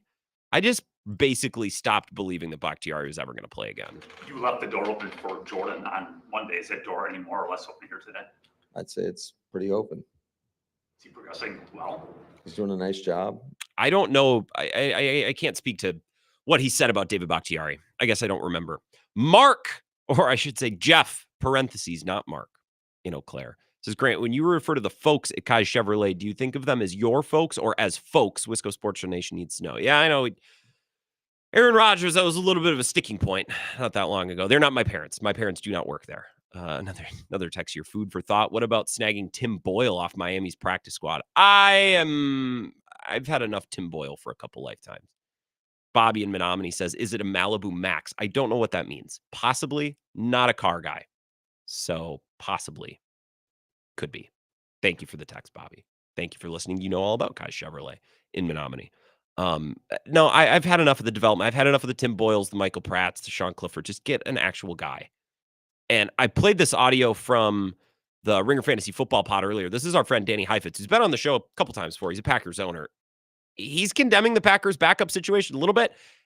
And it's hinting at something that I've talked about before, where it's like developmental quarterback, backup quarterback, two very different things, or should be two very different things, at least for a team that's trying to win a Super Bowl. If your backup quarterback is so bad that when your starter gets hurt, you're like, oh, we got to call someone because we can't play this guy. Why the is he your backup quarterback? Like, they're calling Ryan Tannehill, and like Malik Willis got cut from the Titans. If you want to develop him, make him your number 3. Like, if the Packers are trying to win the Super Bowl, they should have been in the NFC Championship game last year. And again, to your point, DK, you say this all the time. More quarterbacks played last year than ever before. And the year before that, it was like the record too. So it's like it's happening more and more. He's been on the team a week. How is this your plan? And the Packers are the team with foresight. They're the one who replaced Favre with Rodgers and Rodgers with Love. If any team's supposed to understand this, it's the Packers and then the Eagles who won a Super Bowl with the backup quarterback. I just don't understand how Malik Willis might play for the Packers. It's harsh. But again, is any of that wrong? I don't think so. It's harsh. And I think the Packers might just win one of 3 games with Malik Willis. And if they will have done that, I think they will have done the job. They need to win one of these games. Out of the next 3, what? They host the Colts, go to the Titans, and host the Vikings and Sam Darnold. You got to be able to get one of those. I don't remember who it was yesterday. It's a good caller, whoever it was. Pointed out, like, this is probably the easiest stretch. If you had to pick 3 games to play with a backup quarterback, this would probably be the 3-game stretch. I would agree. You got to get one. And if they get one with Malik Willis, then I think the deed is done. And that guy has served his purpose, and you've treaded water until your guy gets back. But I don't think Heifetz is right. Developmental quarterback, backup quarterback, 2 different things. Let's take a call, then we'll get to Mike Renner. 608-321-1670, Wisco Sports Show. Who's this? That's good. That was a good point. Let's try one more time. Wisco Sports Show. Who's this? This is John from Cornell. John in Cornell. You become a little bit of a regular, John. What's going on? Yes, I am a regular. I think his take is accurate. The bit audio you just played, I think it's very accurate in terms of, that the Packers should have been ready. And if you're not that confident, Malik Willis, you should have had someone beforehand. Is there any interest in the Packers getting Ryan Tannehill? I keep hearing that. So Diana Rossini and others at The Athletic have basically said they reached out. And then Pelissero said, no, they didn't. And Matt LaFleur said, no, he didn't. I think there was some communication with somebody about something. That doesn't mean it was serious. That doesn't mean that they, were all in on getting Ryan Tannehill. I think they at least kicked it around. Mm-hmm.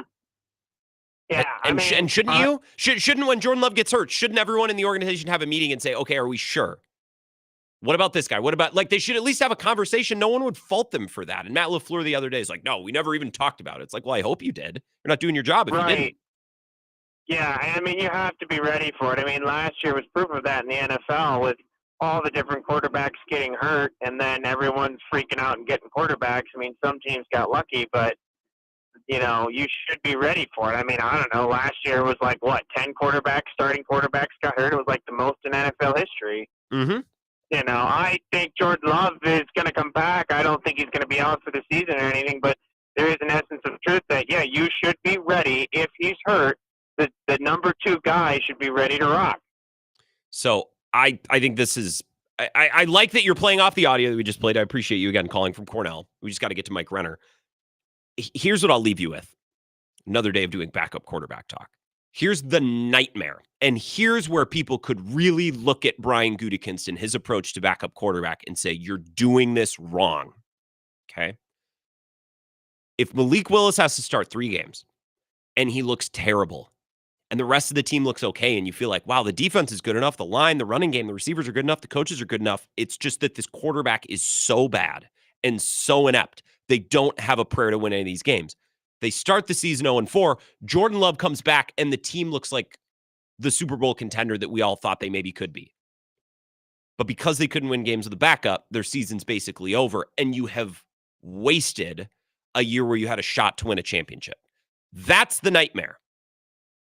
And that's not on the board. That could happen. We'll see how Malik Willis looks on Sunday, and we'll see, ultimately how much time Jordan Love misses. Matt LaFleur saying maybe not at all, which I don't believe, but he's selling it well. So I'll keep a little space open. Maybe. Just the fan in me. Fan is short for fanatic, of course. Remember, Mike Renner, CBS Sports, going to join us to talk Packers next. This is the Wisco Sports Show with Grant Bills on the Wisconsin Sports Zone Radio Network.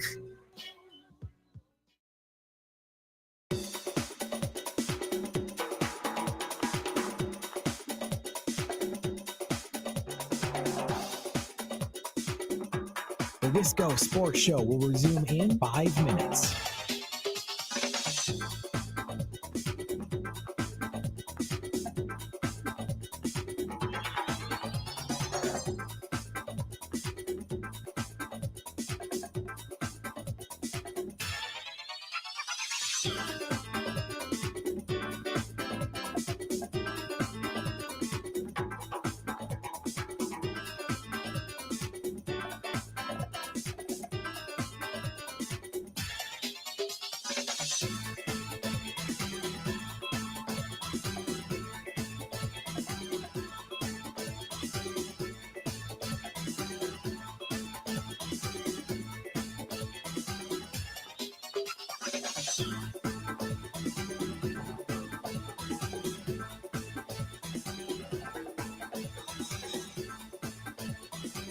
The Wisco Sports Show will resume in 4 minutes.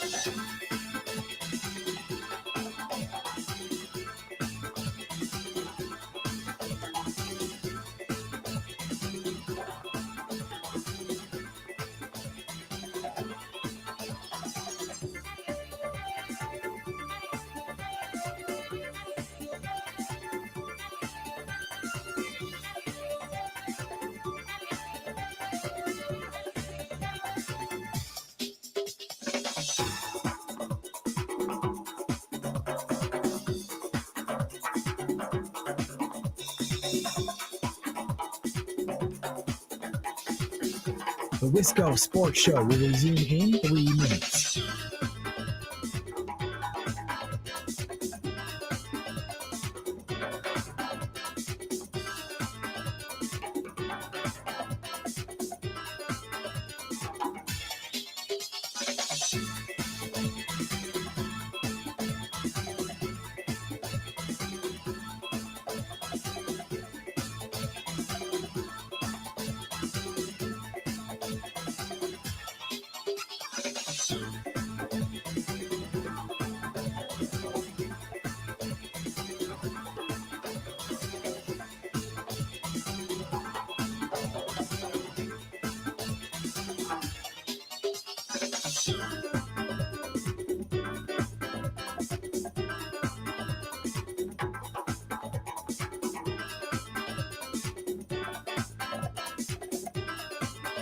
The Wisco Sports Show will resume in 2 minutes.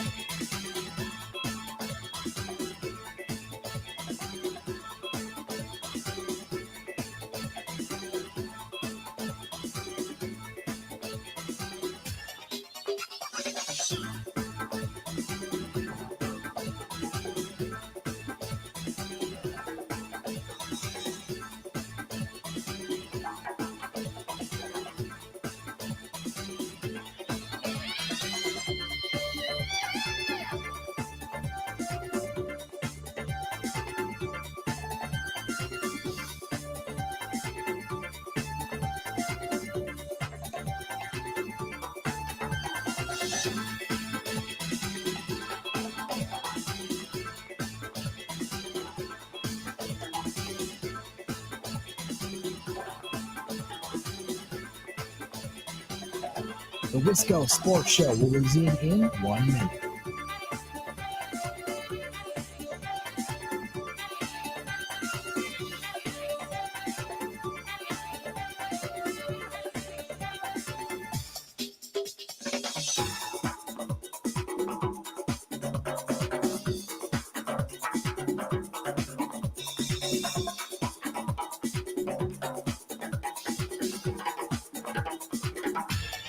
The Wisco Sports Show will resume in 30 seconds.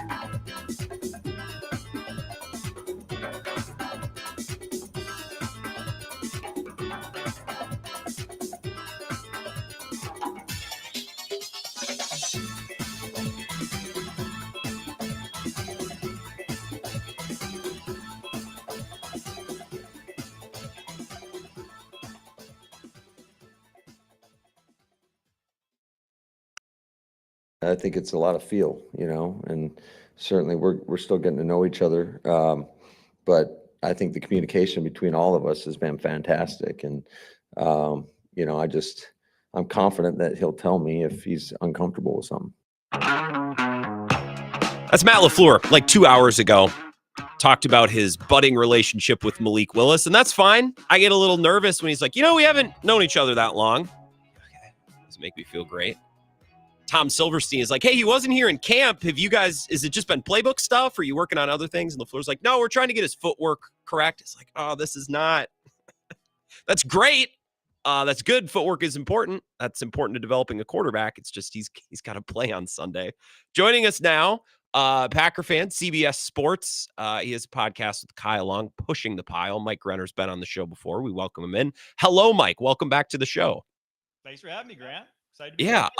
Did anyone have a worse football weekend than you last weekend? Your Fighting Irish lost to Northern Illinois.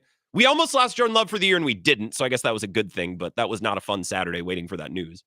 Yeah, I'm trying to figure out if there were. I mean, obviously college. I don't think anyone had a worse weekend than Notre Dame. But NFL, I mean, maybe if I was like a Panthers fan, it could have been worse. But that's about it. I mean, if Jordan Love 3-6, I'll take that over what Panthers fans are going through. Dude, I was at a wedding on Friday, and there was no service. The venue is beautiful. Not a wedding that I could have funded had I wanted to if I was getting married. So that was great. The food was great. Everything was great. But there was no service. I couldn't even refresh Twitter. Like I knew nothing other than like an occasional score update, which would have been fine. Except then I learned before bed that he's hurt, and now I'm like at a hotel, like half in the bag, not half in the bag, fully in the bag on wine. And it was not a restful night's sleep as it was, but 3-6, absolutely. Like, I think that's the best case scenario. I want to talk about backup quarterback and, where they go without Jordan Love the next couple weeks. I selfishly want to ask you a couple Packers questions that would like just be normal questions had Jordan Love not gotten hurt.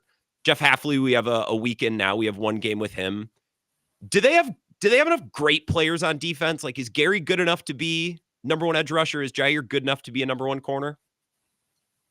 That's a great question. Defense, though, it's not necessarily, you don't need great players to play great defense. You just need completion. You need no holes, right? And I think they can get to that point. They have the talent to be there, and especially with what they add on the back end of that defense.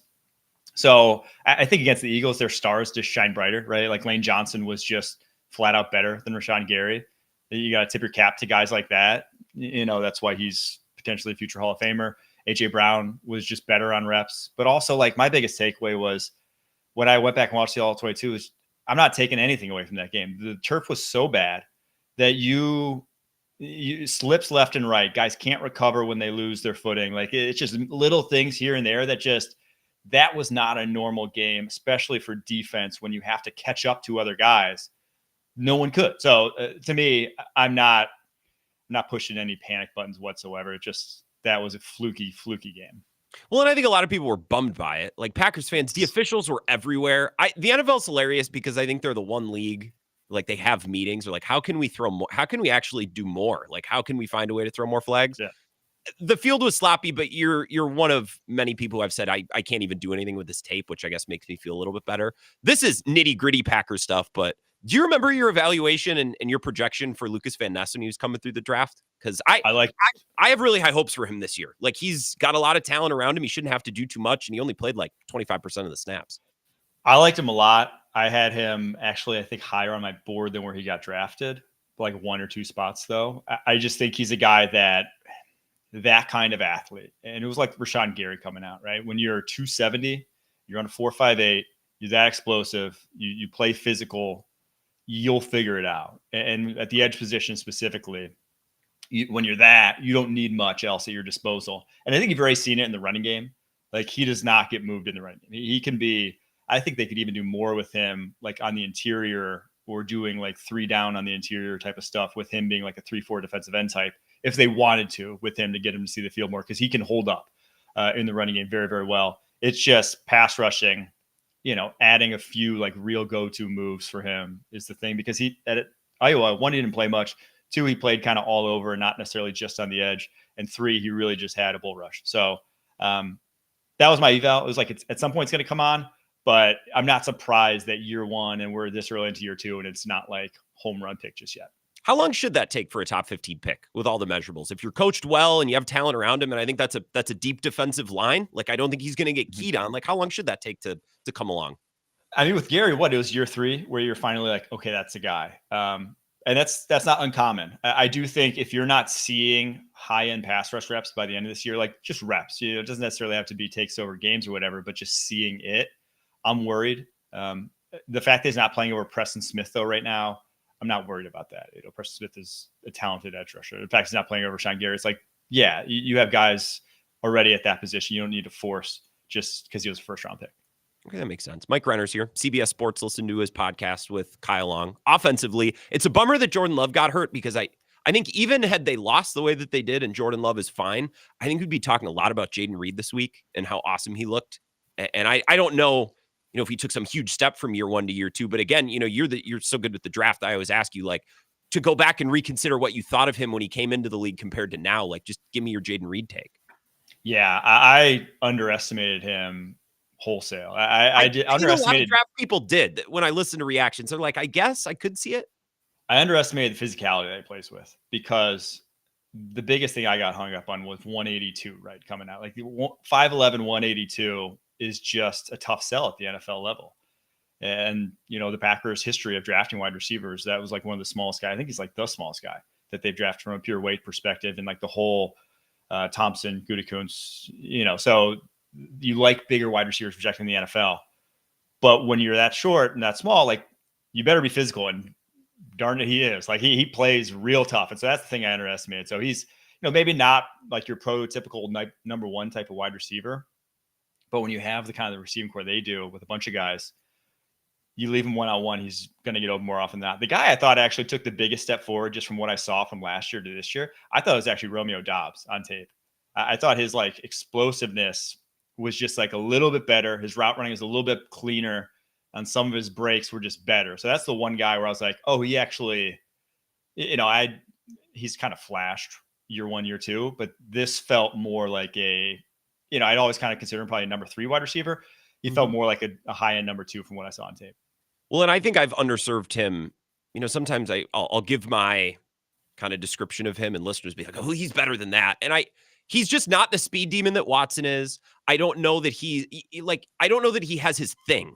Like, I can't easily describe Romeo Doubs as, oh, that's his strength and he does that. He's just so well-rounded. Like, what's the best way to describe why he's good? Yeah, that's well-rounded. I mean, that's kind of what they have right now. Like, in Jaden Reed and him, they are just guys that, again, like, I don't call them number 1s because they don't have that dominant trait. And that's why you get profiled as kind of like calling them a number 2. But when you do the little things well as a number 2, it's tough for corners to stick with you. And again, one guy is going to get a matchup against a lesser corner, right? As I think like the thing with this receiving core, one guy will get a cornerback that he has a favorable matchup in. Maybe they all, maybe I wouldn't trust any of these guys alone to beat like a Jalen Johnson one-on-one for the Bears when they play them. But I would trust the other guy to beat Tyreek Stevenson, right? So that's kind of how you want to put your receiving core together. This is a little bit of an X's and O's question, and I'm not an X's and O guy, but I know you're good for it. The snap count between Tucker Kraft and Luke Musgrave, I think, was a little surprising. I think Tucker Kraft is great, and he looked better throughout camp when he was healthy. So I'm not surprised that he popped. Like, I've had a lot of belief and hope for Tucker Kraft. I guess I was more surprised they didn't play more 12 personnel, because that's the idea of having 2 tight ends. You get the flexibility to run different things out of the same look. Matt LaFleur talked about that this week. So maybe was that a matchup thing? Why do you think that was? I think it may have just been a matchup thing, and especially again with the turf, you want to get your athletes out there. Within that game, just throwing to the flats, getting guys the ball in space. That was a game for that, in my opinion, to do that. So it may have been related to that. I have no clue, but I do think between Kraft and Musgrave, Kraft is the better blocker. Kraft is the more reliable one. Kraft is more consistent. Musgrave obviously has the deep speed, has that explosive playability, but you saw him not necessarily fight over that one. That resulted in a pick. Now he was kind of looking for hot. Maybe it could have been a back shoulder. I'm not blaming him wholesale, but that's kind of been his MO, is the ball skills, attacking the football in the air, more often than not losing at the catch point at a position where, tight end, you're going to have to be at the catch point. You have to win at the catch point a lot. It's over the middle of the field. Guys close quickly. You're going to have to win those balls. And more often than not, Musgrave hasn't, unfortunately, over the course of his career. So I think that's what they're looking at in that sort of conversation between Kraft and Musgrave. Musgrave and Kraft, they were, I think, a 2nd and a 4th round pick. Were those Senior Bowl guys? Were those guys that were on your radar that you got to see up and close? I think this is 2 and a 3, right? So they're like back to back, right? In that, when they had like a zillion picks last year. But I think they were both Senior Bowl guys as well. I'm excited to watch with Tucker Kraft. I mean, just that guy, if you could just dump the ball off to him in space as Watson and Reed and Wicks are dragging everyone and taking their attention down the field, that's just such a weapon. Did Kraft have an ankle, though, like coming out? I think he may not have played, though, at the Senior Bowl, if I'm correct. I can't necessarily remember. But I will say this. Kraft is a much better one after the catch. And the fact that they both have kind of their unique strengths and weaknesses, I think they can be deployed in a number of different ways.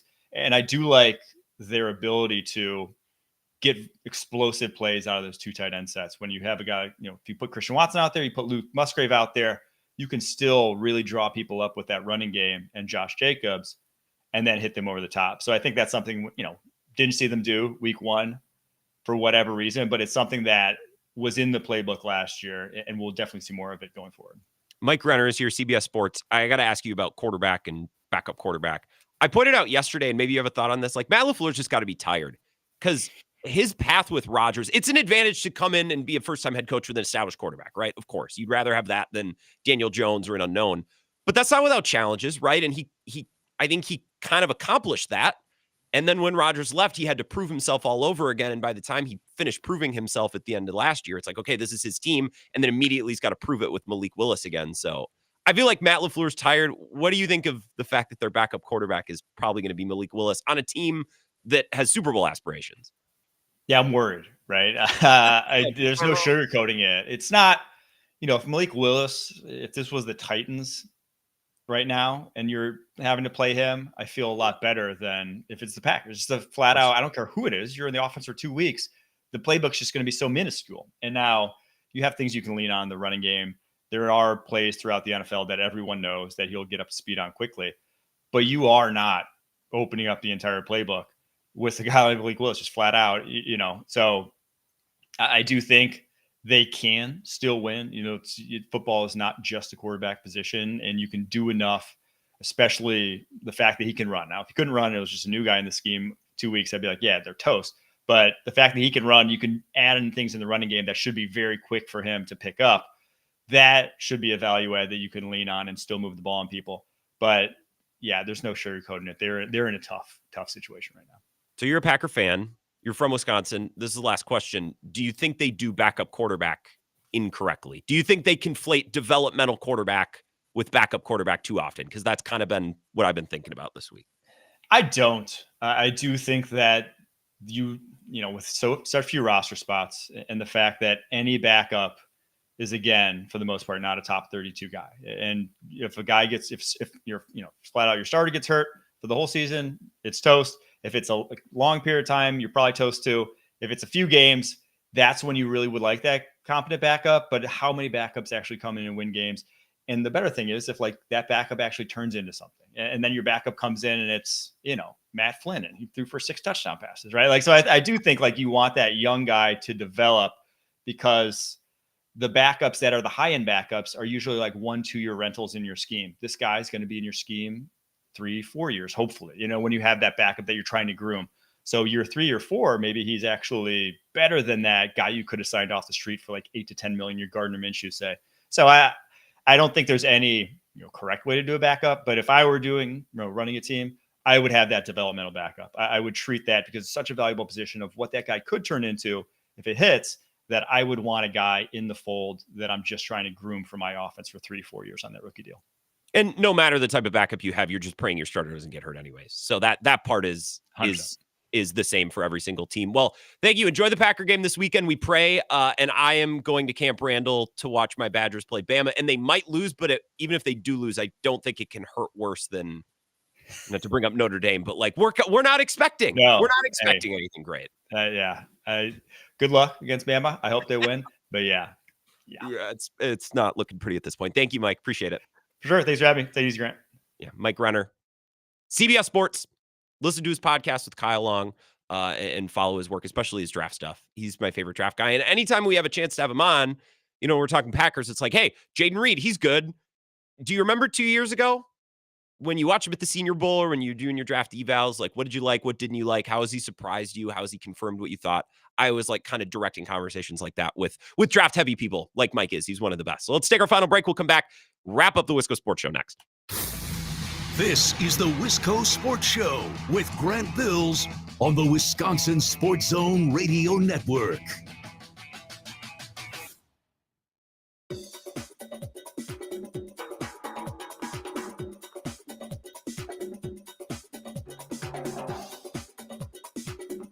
The Wisco Sports Show will resume in 3 minutes.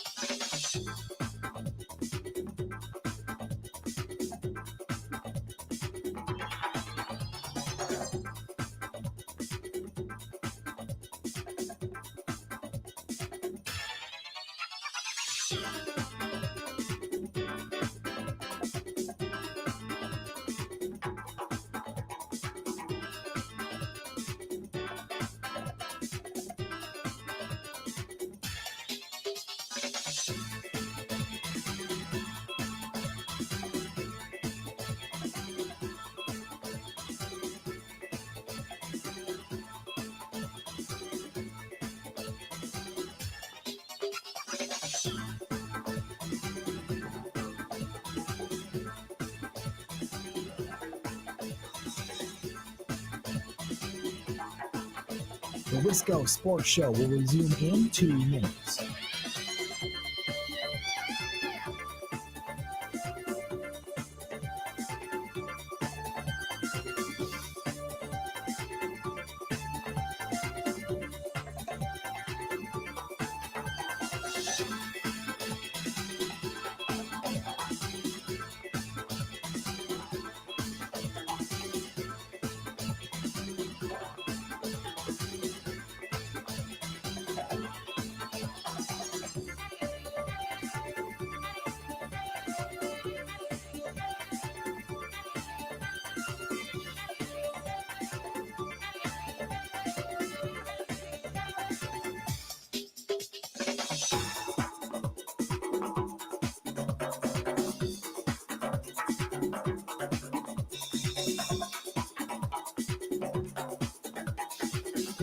The Wisco Sports Show will resume in 1 minute.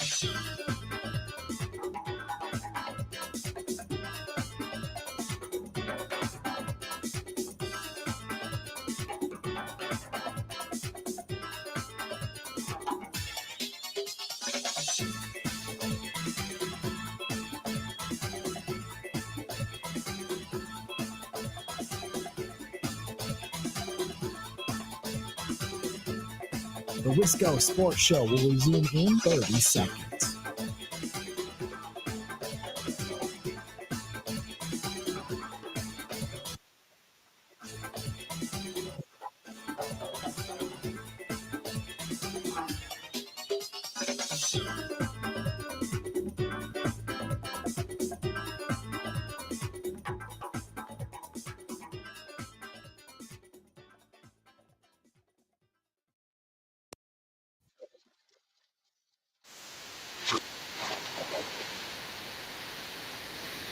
Final segment, Wisco Sports Show. We're wrapping things up. Appreciate Mike Renner. Appreciate Jesse Temple. Follow them both. Support both of them in what they record and what they post and what they write, all that stuff.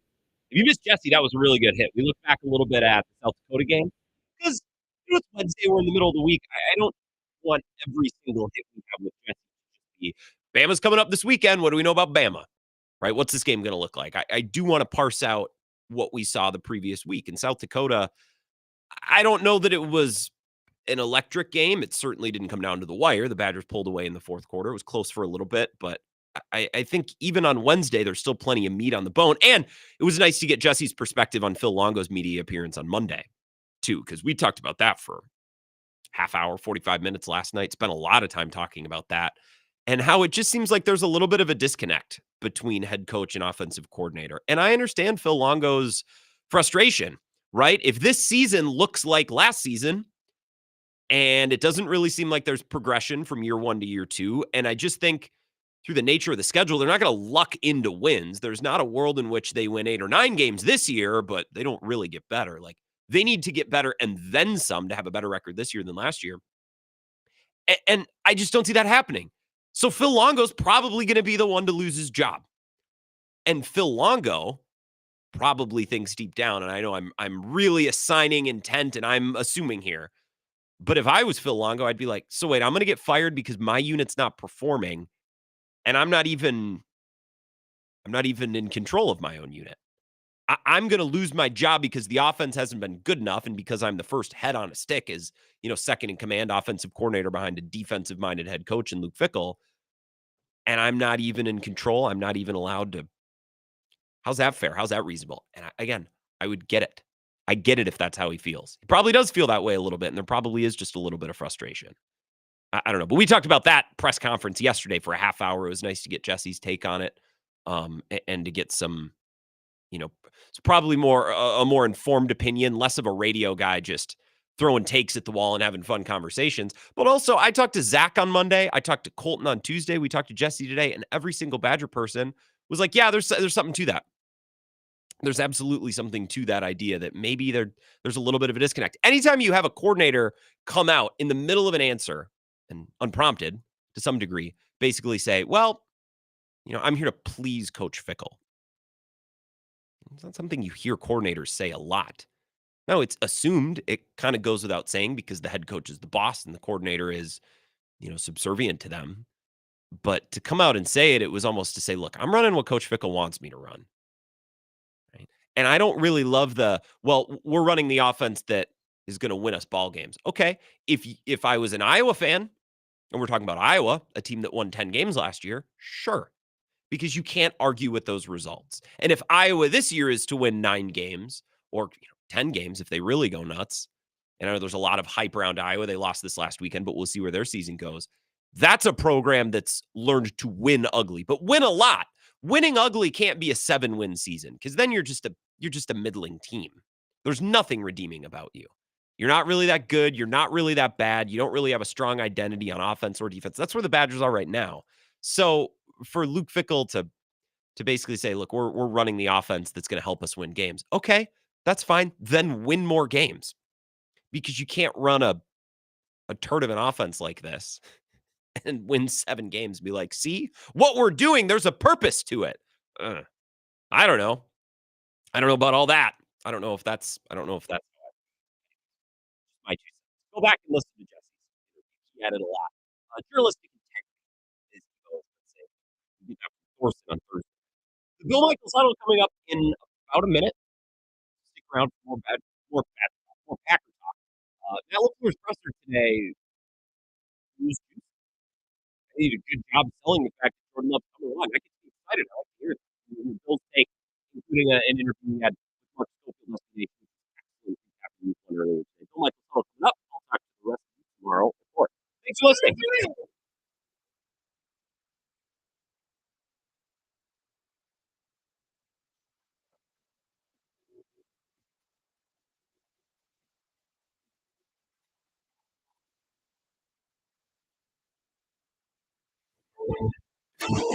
This is Wisconsin Sports Zone Update. The Packers are